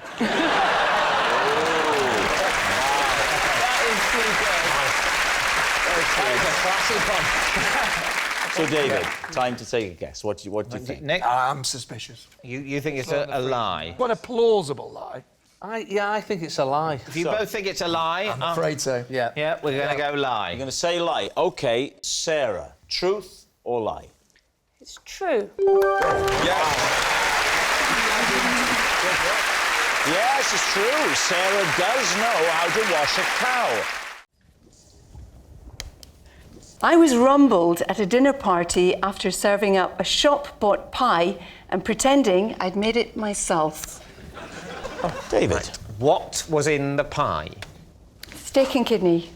And what shop did you buy it from? I bought it from a local butcher. Did you make a big deal of saying, oh, look at my homemade steak and kidney pie, isn't it lovely? Yes. Unfortunately, I did, Oh. yes. Oh. I waxed lyrical. And who were the people that you were trying to impress so much that you were homemaking, but you didn't know well enough to say, I just bought this from a nice They were butcher? the parents of a good friend of mine who'd been really kind to us, and I wanted to do something nice for them. What repay them by lying? How did they find out? That's Yes. the question. That's the important issue, Carol. This was actually quite a bit awkward because we were all sitting there having a lovely meal, beautiful smells. I was saying, I'm so glad I've made this because I know steak and kidney is your absolute favourite. So, knife and fork in. How surprising, this is chicken and ham. Oh, dear. Weren't you tempted to just go with it, pause, and then go, well, how do you make it? And so what happened when they realised your deceitful ways? Well, I had to really lie some more. And I had to think... I really thought you were going to say come clean. Nice and more. Say, I'm afraid, do you know one of the first signs of Alzheimer's is thinking you're having chicken when in fact it's steak and kidney. It's a terrible thing. It means you've basically only got hours of consciousness left. So what did you say, Carol? Well, I said, because they had thought that I'd cooked these, I said, well, I made a big batch of pies at the weekend, and I made some chicken and ham, and I made some steak and kidney, and I froze them all. That's good. I took out the wrong That's ones. very good, actually. That's very Just good. slipped off our tongue. Oh, my God. We have nothing to fear from climate change. You'll just tell us what we want to hear. It's all fine. Yeah. If you feel like you're drowning, in fact, it's a lovely sunny day. So, David, what are you going to think here? Well, I think it's genuinely, as it's hard to believe Carol would ever lie, but she's lying one way or another. So is she lying today, or did she lie a long time ago? I prefer to think that she lied a long time ago. Yeah. In which case, she's telling the truth now. Although, actually, her lie now would, to be fair, be mitigated by the fact that that is the point of this game. I'll be devastated because I've watched Carol and loved Carol for some period of time, and I'll be slightly devastated and I'll have to take the shrine down that I've got in the house. But I'll take that shrine down. She probably is telling the truth in that she lied. Don't throw the shrine away, by the way. Well, we can have a little chat about it. So, David, you think it's the truth? I think we think it's true. You think it's the truth, right? Carol Kirkwood. Was it the truth or was it a lie? It was the truth.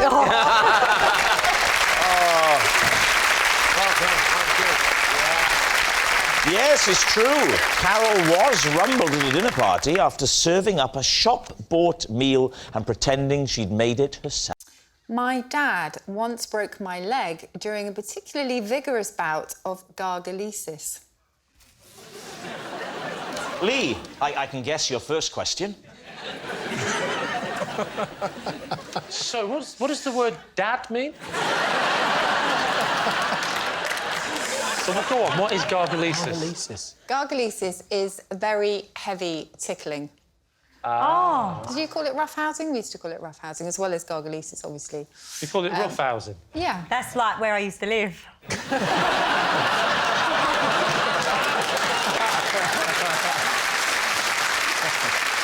Talk us through the incident, then. How did it happen? Well, I don't like tickling at all. Well, the you heavy wouldn't now, kind, would you? or the light kind, which is called kinesmesis. It's called what? Kinesmesis. Did you just say the same word backwards? You did that weird thing with kinesmesis. Anyway, gargalesis is the really heavy kind. Are you... Sorry, did your family make these words up for fun, or are these actual words in the dictionary?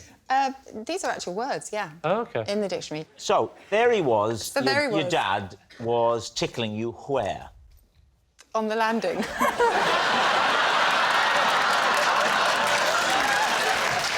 How old were you, Susie? I was 7. 7 years of 7 age. years. And how old was your dad at this time?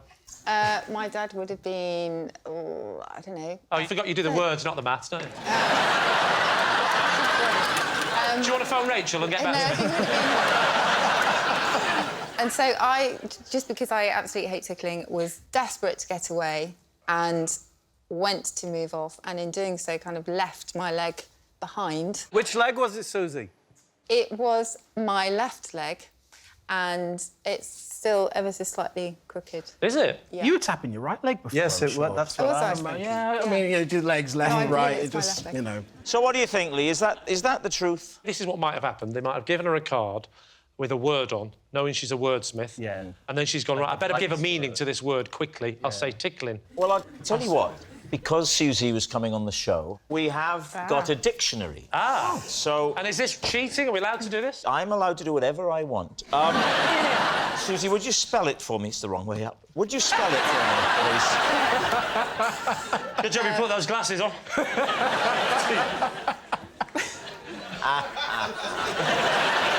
I'll never forget the day. There.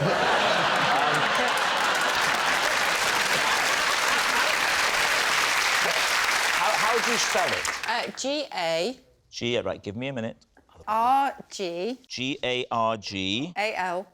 G-A-R-A-L. G-A-R-G-A-L. I've got G-A... What? Would you...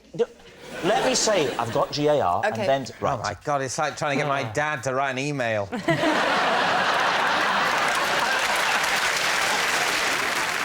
No, it's not. It's seriously not in here. G-A-R, it goes from garfish to gargani, which is a small duck.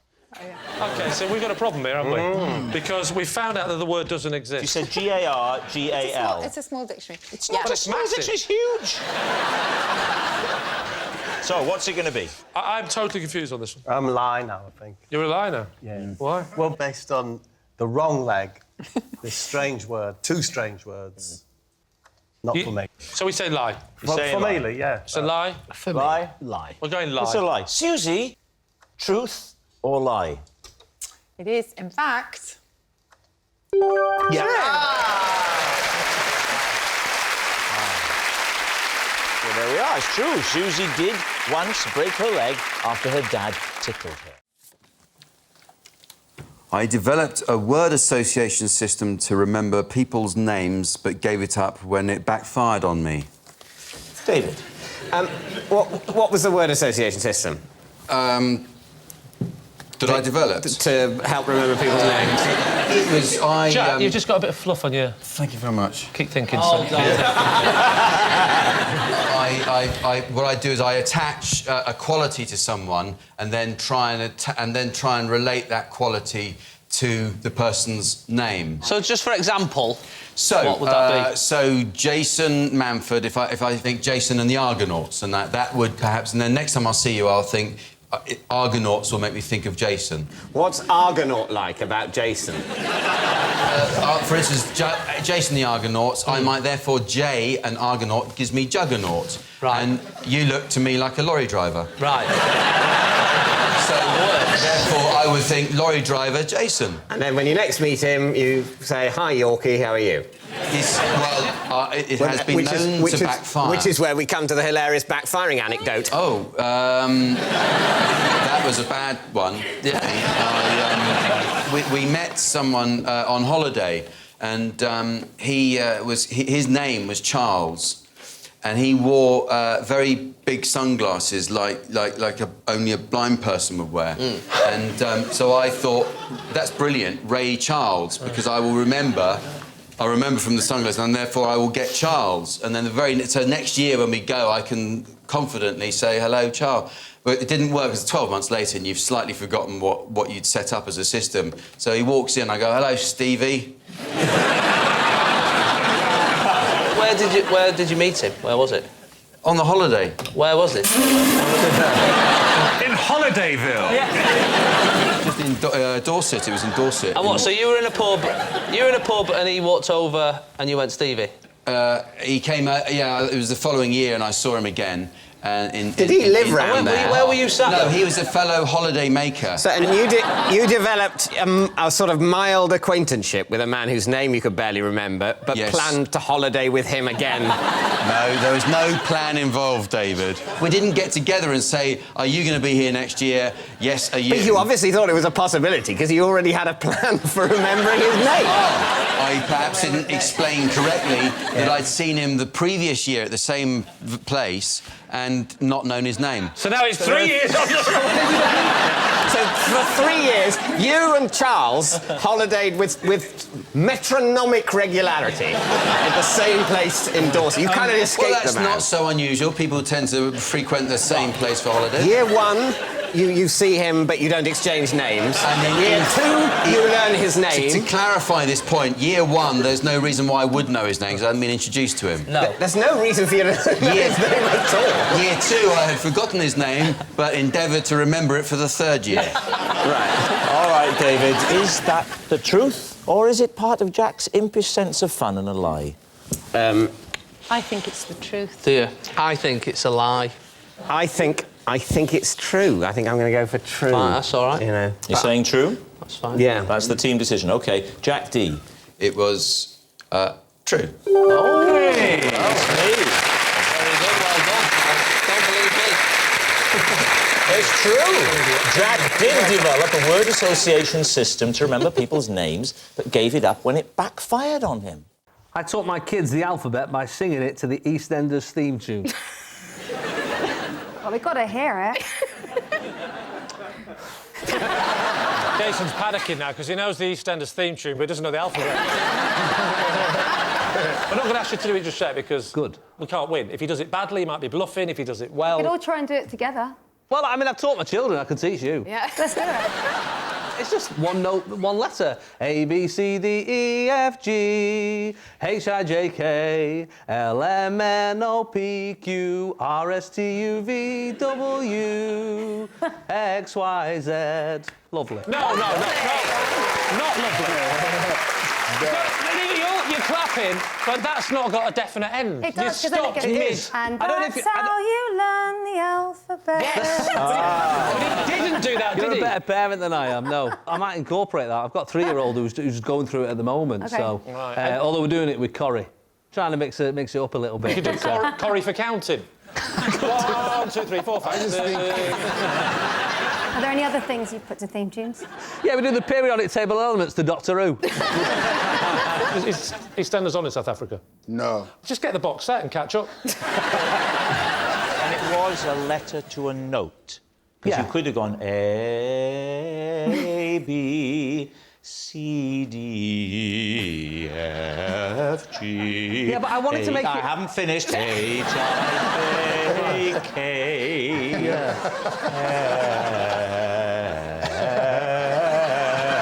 M, N, O, P, Q, R, S, T, U, V, W, Just X, stick another Y, song on the end. That's another way. Sophie, I don't want to put you in this invidious position, but as a pop star, if you had to choose between one or the other, which would you go for? I did really enjoy Thanks yours, very yeah. much. Fair enough. No, fair enough, fair All enough. right. Is it true?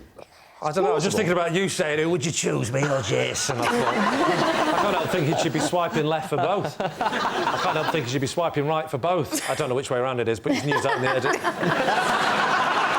I think it's not true. Sophie? I'm going to say it's a lie. Yeah. I think it's a lie. Jason, truth or lie? It is a lie. Yes, it's a lie. Jason didn't teach his kids the alphabet using the EastEnders theme. I once had to ask Michael Winner to calm down after I crashed into his car. David. Right. Was this... At the time when you asked him to calm down, had his brilliant Eshaw campaign already hit our screens and so, you know, seemed like an apposite thing to say? Or was this years ago and angrier Michael Winner, who still had a film career? I think it was before the adverts. Right, so maybe that's what gave him the idea. Quite possibly. What car was he driving? He was driving a Bentley. What colour? I don't know, it was dark. Well, it was at night or it was a dark Bentley? Both. It was dark, that's why it blended in. Right. That's why I hit him. Are you sure he had a car at all? Well, you mean I just hit him up the arse? Well, he was once a very large man. What was your car? I was in a Vauxhall Cavalier. And where did the crash happen? Yes. It was Kensington High Street in London. Who was in the car with him? No one, I think. He was driving himself? He was driving himself, yeah. Describe the whole incident. It was raining and it was dark and I braked. And the guy in front of me braked very suddenly and I went into the back of him. So you both get out of the car. At this point, you're presumably quite surprised to see that it's Michael Winner. I started laughing. Right. Yeah, what was his response? He said, that bump is about £1,000. Then Michael Winner got out of the car and he said, I agree with the first chat. I started laughing and he just said, this isn't very funny. And I said, I think it is. Did you exchange all the details? I think I gave him my details. I don't think he gave Did you me include the OBE in your details? Didn't have one at the time. This was pre-decoration. Was it this incident that led to your being awarded the OBE? Because I think you should have got a knighthood. Well... You have to kill him for that. Yeah. I'm surprised he didn't have a passenger with him because he's very friendly with Michael Caine. I was driving down the road when we felt a prang in the arse.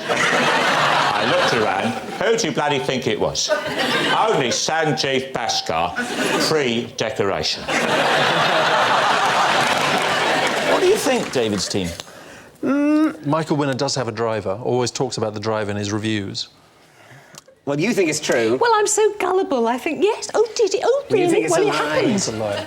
There's something about he would have a chauffeur or someone else in the car. So, on the basis I have the casting vote, I'm going to say lie. Saying that it's a lie. Yeah. OK. Sanjeev Bhaskar, OBE. Are you telling the truth or telling a lie? I'm telling the truth.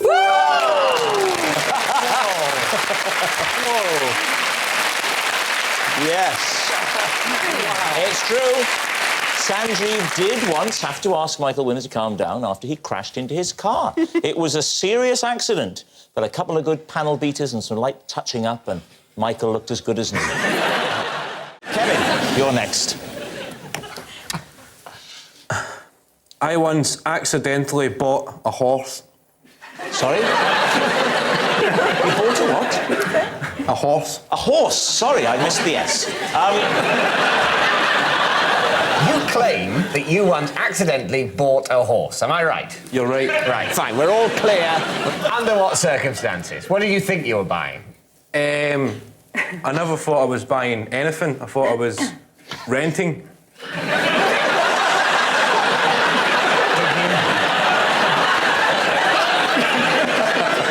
Did you think you were renting a horse? Yes. Right. So you paid to rent a horse, and then at the end, when you tried to return the horse, they said, "What the hell are you doing? I've been trying to get rid of Psycho for years." That's pretty much it. How long had you imagined that you were going to rent it for? We thought we were going to rent it for like 25 minutes. And did they charge you? It was in Bulgaria on holiday. OK, so what did it cost in local Bulgarian currency? What is the local Bulgarian currency?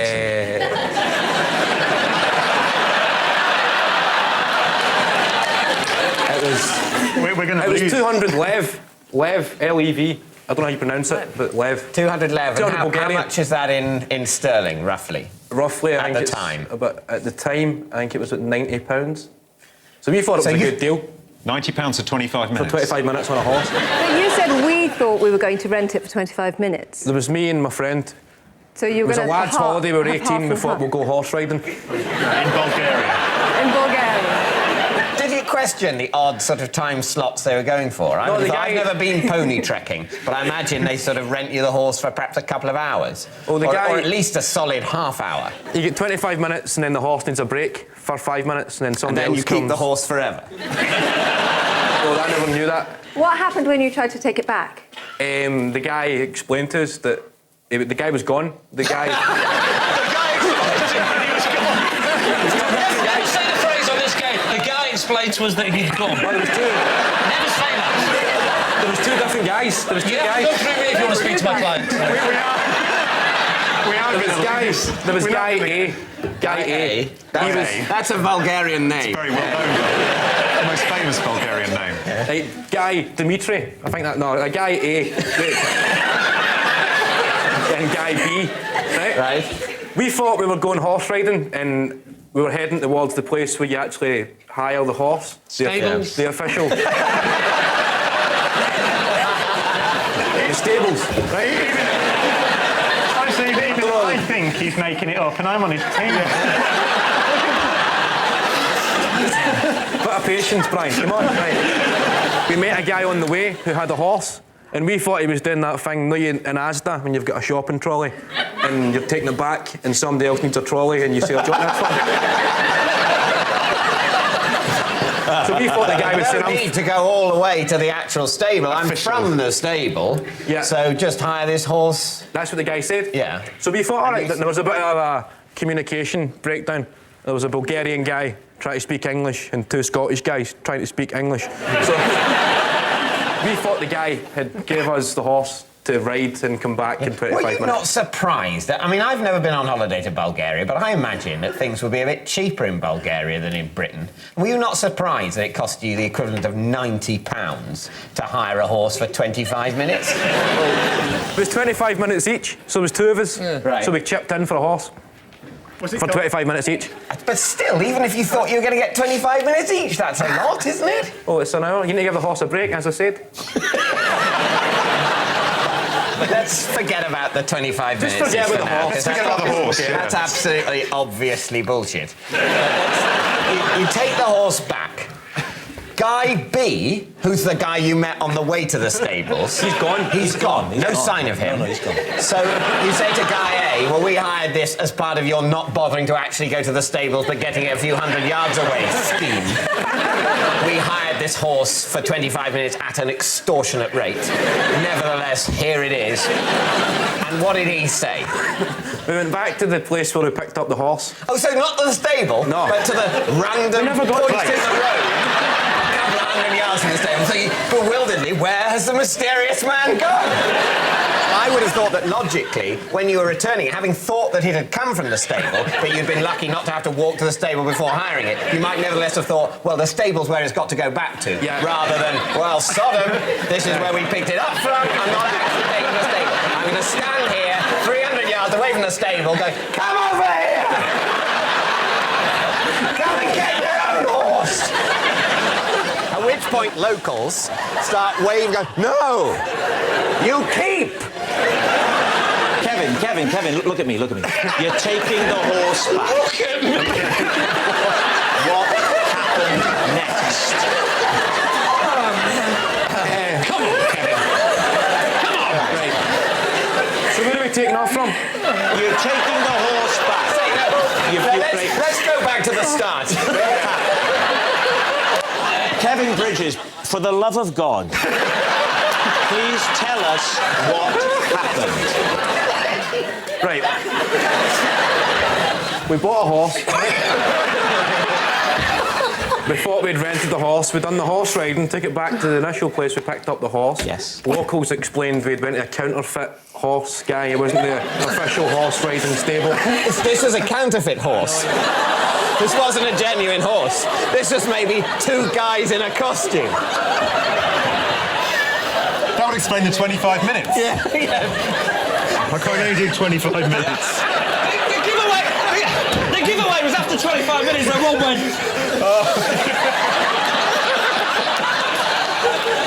Right, let's crack on, lads.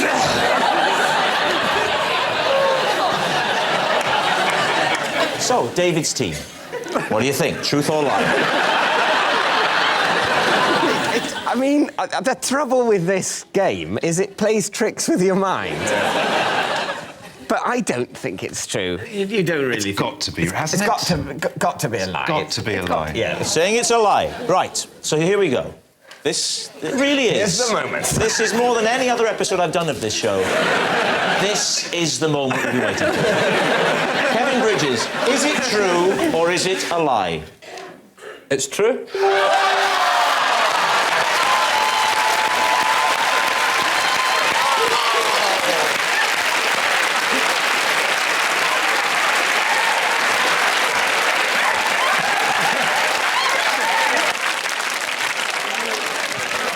Unbelievable. I once went skinny dipping with Sharon from EastEnders. David's team. Where did you go skinny dipping? Greece. And why were you on the beach with a co-star of the show? Well, we had gone on holiday together, and Tish was very worried. Because the photographers, you see, and every time a camera went off, there weren't phones then, but there were cameras, and there's a flash, Tish would think she was being photographed. And we should say, June, that when you say Tish, that's Letitia Dean, who plays that's right, Sharon. right. So Letitia stripped off for this skinny Why are you dipping. so interested in that? Why aren't you interested in me? No, So, when was this happening? Well, it was about 1988, I'd say. It might have been 89. Right. And why did you decide to go swimming naked rather than wearing swimming costumes, as is conventional? Because there was nobody else on this beach, except a lot of poles. Well, not...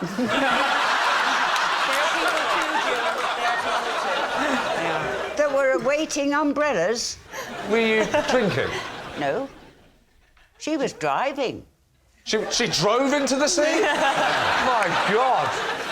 What are you thinking, David? Well, I think this is basically a plausible story. People have been nude in their life. Even I have, on occasion. David, let's not, please. I'd like to sleep tonight. Have you ever been skinny dipping, David? Is it something you've ever done? No. Unless Unless I pick up a card later that says I have.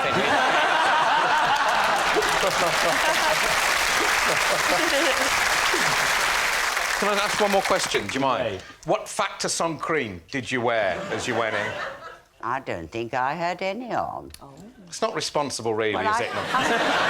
Again, this isn't the one show. You're not presenting a feature on sun care. OK. Do remember, if you are popping in with your tinkle out, to cover up with a bit of sun cream. Anyway, Giles Brandreth has been investigating teddy bears. So what are you going to say? What do you think? Truth or lie? What do you think? If you're worried about cameras, it's not the first thing you think of. Let's Let's go and find a beach and get our kit off and get in the sea in broad daylight. Yeah. So, I think lie. Lie? I would go with lie. Lie. Lie. We think lie. You think lie? Lie. OK. June, were you telling the truth or were you telling a lie? I was telling the truth. Wow.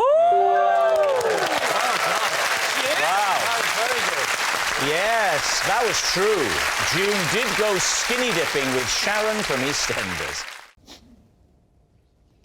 Once, when I spotted an ex-boyfriend in a department store, I pretended to be a shop mannequin to avoid having to speak to him. Lee? Well, I know what I want to see. Yeah. Yeah. Oh, sorry, no, it's probably different. Sorry. You want to see the mannequin thing? Oh, right. Oh, yeah, whatever. Do that, yeah. Do that, but then we do mine, yeah? I would like to see the mannequin impression. Well, it was in the department where they used to sell a lot of fabrics, and they used to have mannequins draped in just swathes of cloth. So I grabbed a swathe of fabric and just dragged it across my shoulder, and it was full length. Where was this? Well, we haven't said where it was. It was in Dickens and Jones on Regent Street. Oh, lovely. And when was this? Oh, it's a long time ago, early in the 60s. Surely you weren't old enough to shop on your own in the early 60s, Joe? So gallant. No, I'm kidding, I believe you.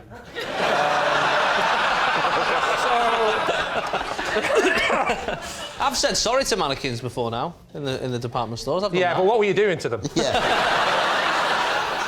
What do you think, Lee? Is it the truth? Warren, what do you think? Do you think there's... I think she's telling the truth. Really? Do you think... The thing for me is, if you're within 6 or 8 foot of an X and you don't recognise it because you're static, it just seems... I wouldn't know. I've never been allowed within 8 feet of my own.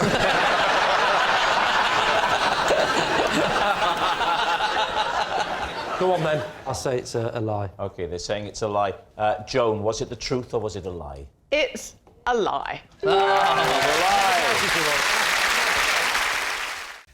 It says possession. Now, first of all, read out the card, and then when you've done that, take the object and pop it on the desk. I once bought a chest of drawers for my bedroom online. I realised I'd made a terrible mistake when this arrived.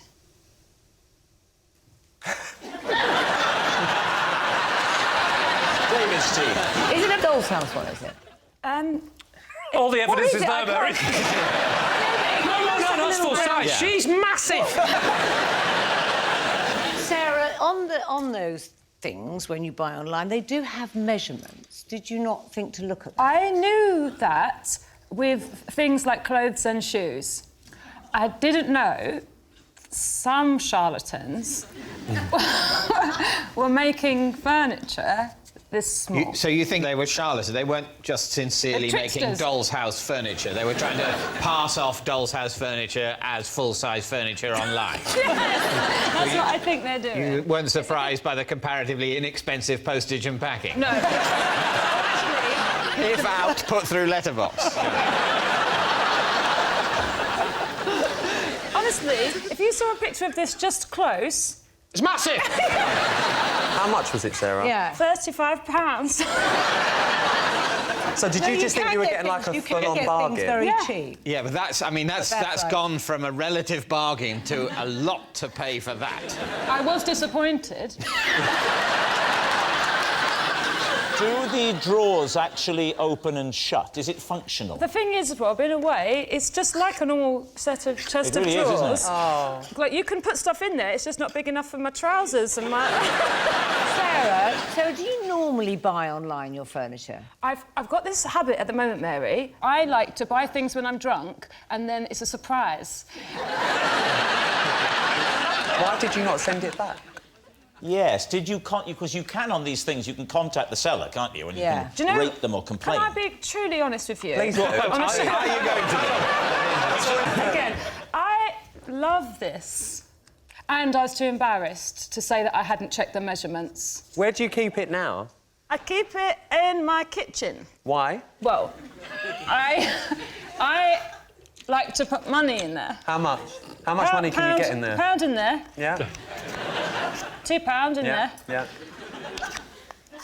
A rolled up fiver. Yeah. And then Careful. a 20 if I've had to get a cab a long way. It's good. It's good for spares. Good for if you tip in someone who's delivered you something A like pound, 2 or 5. Yeah. Depending. What if you want to do 3? That would kill me. That. You just add the one to the £1 and a 2.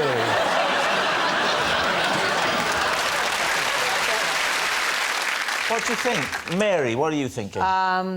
It's a sweet story, Sarah, but I cannot believe you buy when you're drunk. So What about you? I think it's a lie, Sarah. Ryland? I disagree a little bit with Mary because I am a drunk buyer. I do like it late at but I night going, believe oh, that. I love something like that. But not a chest of drawers. So what are you going to say, David, as captain of your team? You think it's a lie? I think it's a lie. And, well, we're going to say lie. It's got to be a lie, then. OK, Sarah. Yep. Truth or lie? OK, I'm very relieved to tell you that it is true. Oh,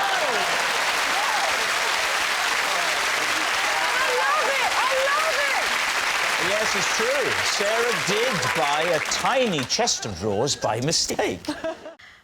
I wrote a text moaning about my Strictly Dance partner, then accidentally sent it to my Strictly Dance partner.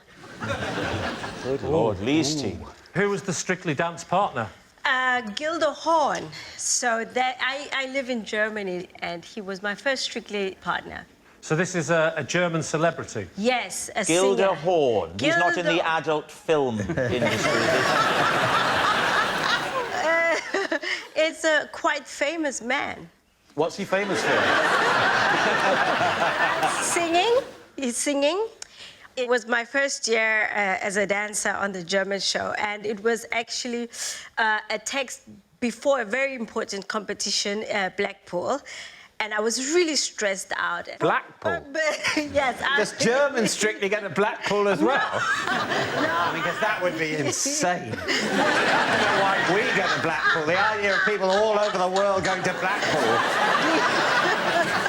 All dancers go to Blackpool. What did the text say? Oh. I wrote something like, he's not great, and I'm so glad that this is over soon, and then I'll be stress-free for the rest of my life. But then you sent it to him? I sent it to him, and he was standing in front of me. Why didn't you just tell him? He asked me the same question. How long had you known him at this point? 2 weeks. So you were 2 weeks into the training? Yes. And who were you sending it to, the text, or you thought you were sending it to? To my dance teacher, because he was asking me how you're keeping up. Did you realise the moment his phone pinged? No, I realised when he came to me. Which was when? Straight away or in... Straight away. Wow, that's German and efficient, isn't it? And what did he say? He's like, thanks. So how are things between you now, then, after this event? We became intense friends because once the truth is out, it's out. Lots of people become intense friends on Strictly, don't they? No. And how did you do ultimately, and how far did you go? I'm in the competition. We were fifth. Not bad, right? Not bad at all. What do you think, Shazia? I think there's some truths in it, but it's generally a big lie. What about you, Steve? Yeah, there's a few things that don't quite add up for me. I'd go lie. Think lie? A lie. OK, well, I'll go lie as well. You're going to say that it's a lie? Yeah. OK, Motzi, it's a lovely story, but is it true or is it a lie? Well, it's true.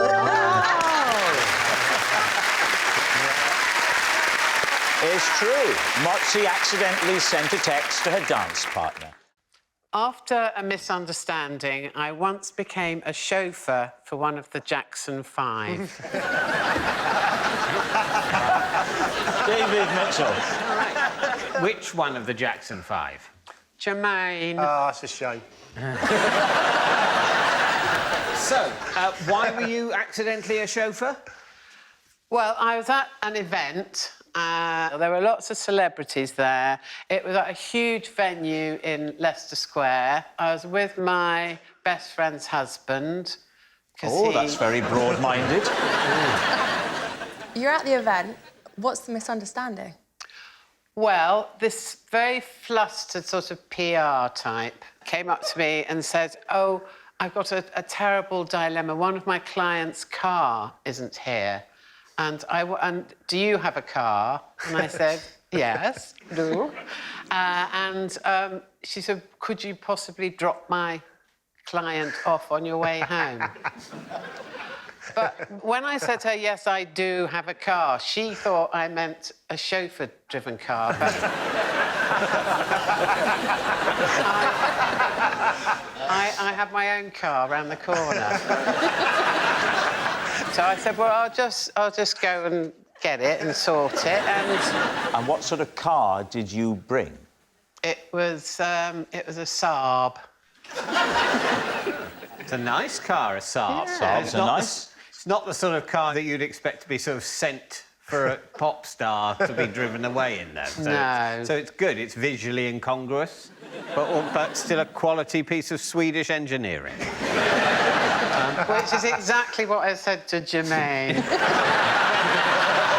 So you pull up outside, and out comes Jermaine Jackson. With his wife. Yes. Oh, right. So now this is quite cramped for a Saab. What state was your car in? I mean... Not good. Bird feces on the windscreen. And just like a mess inside. Really? Yeah. And how did he react when he got in? Oh, he was very kind of polite. It was a bit like taking a child to nursery in many ways. In what way? Well, he just seemed to be going... So how dirty was your car?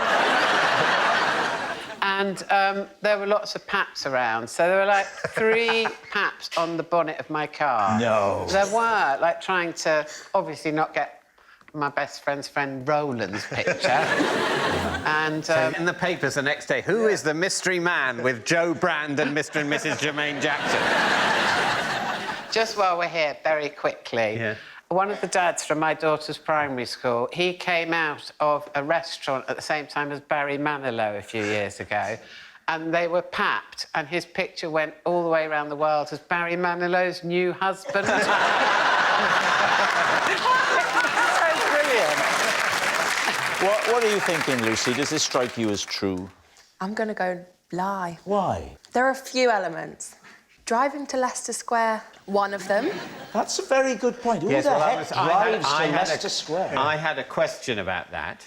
Where were you parked? Yes. It's always about the admin with David. If this is true, she's been telling this anecdote for years, and no one's ever gone, "Where did you park?" That's because previously she wasn't in a context where people were going to go, "I think you're lying." They were just happy to enjoy the anecdote. Whereas the situation I've been put in is I have to decide whether or not it's true, which means I have to break social convention to a certain extent and be more sceptical about the anecdote than I would be at, say, a party. So, Joe, I ask you again. On the occasion when you picked up Jermaine Jackson from a large venue in Leicester Square, where did you go to fetch your car from? You must remember that walk. You're leaving the event, you're going with your Do you know friend's what, David? husband. I disagree. You're I going think with if you your were at a friend's party, husband. you would talk like this. Yeah.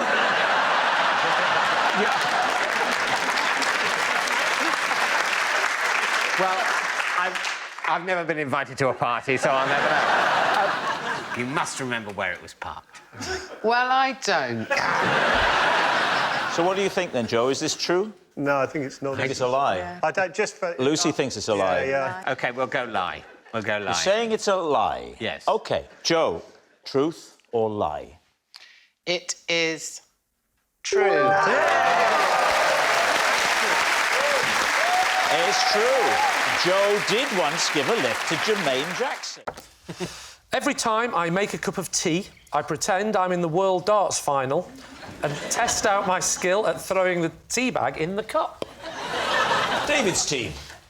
That's not exactly what you have to do in darts, is it? How far away from the cup do you stand to throw the bag?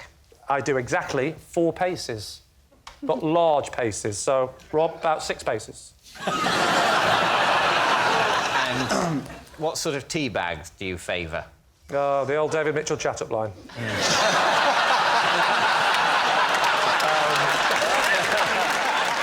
The tea bag of preference is... Use a pyramid bag? No. Or a frisbee-like Tetley affair? The little round ones, the round ones. Because as we all know, if you're going to try and throw a pyramid-shaped tea bag into a cup at 4 paces, well, you're an idiot. We all know that. What's your success rate? About 1 in 10. The way I do it is this. So you get 3 tea bags, you take your 4 paces, and then you do a little bit of a, you know, psych yourself up, pretend it's the World Darts Final, give yourself have a pint of bitter. Yeah, you know, put on a bit of weight, yeah. Get the tea bag and then give myself a bit of pressure by saying to myself, here he is, Lee Mack. He needs to get 1 tea bag into the cup to become the World Darts Champion. Can he do it? If you get it in the cup, do you then say 180? No, because there's only 1, so I just go, 1! But I'd use the end bit, I go, 1 tea! And then I'll throw 3, and then I'll go back and I'll gather the 3, and I'll do it again, and then I'll give myself 1 final throw of 3s. This sounds remarkable, and Well, we're all now picturing it, aren't we? Yeah. In our minds. How lovely it would be if we, Yeah, if but we you don't had need- a yes, mug. well, that's the thing. And if we had some tea bags, and if the mug, for example, got popped just on the desk there. Why don't you put it Whoa, there? that is far more than 4 paces. Yeah, you got to come over here. You come over here. I tell you what, after this, we're going to forget all this truth and lies stuff. This is a much better game. Right. So what I do is I go up to the cup like that, and I'll sort of do 1, 2, 3, 4. Yeah. I'll often do this. I'll look to my right, might put the kettle on, get it ready, and I'll often look to the left and go, Rob, get out of the kitchen. And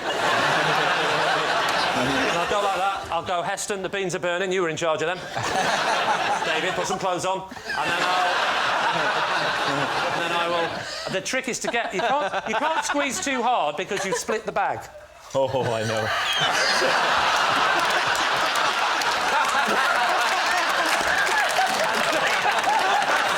The trick is to give the tea bags a little shake, and then you've got to get them compact. I mean, it's a bit disgusting, but a real little trick is if you've got sweaty palms, you'll get a bit more, you know what I mean? A bit more Oh, yeah, I've got sweaty purchase. palms. Yeah, but I don't want you, because I've got to drink the tea. Oh, right. You just And like you're not always going to be there for me, are you? I am. At least say you're not, David. And then you put it onto your head. Lee, yeah? just say, you've obviously got quite a large kitchen. Well, no, because now I'm now in the living room. But you just said the kettle's there. Yeah, no, I keep my kettle in the living room. I'm old school. Why get up to make a cup of tea? Put it next to your sofa. Not an idiot. Right, and then you do that. You get it on your head like this. Yeah. Like that, and then you do that. I'll tell you what, when it hits the cup, it's a lovely noise.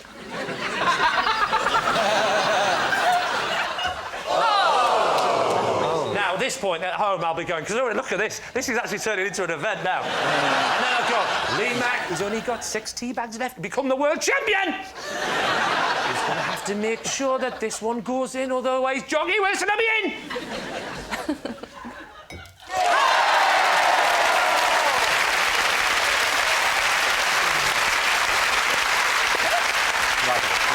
Well, there we are. So what are you going to say then, David? Well, the thing is, it is difficult now, because whether or not it's true, he's definitely going to do it from now on. As am I. Do you think it's a lie? I'm not sure. I think it's true. Well, I think we're going to say true. You're going to say it's true. OK, Lee, truth or lie? It was, in fact, true. Yes, it's true. Lee does pretend he's in the World Darts Final every time he makes a cup of tea.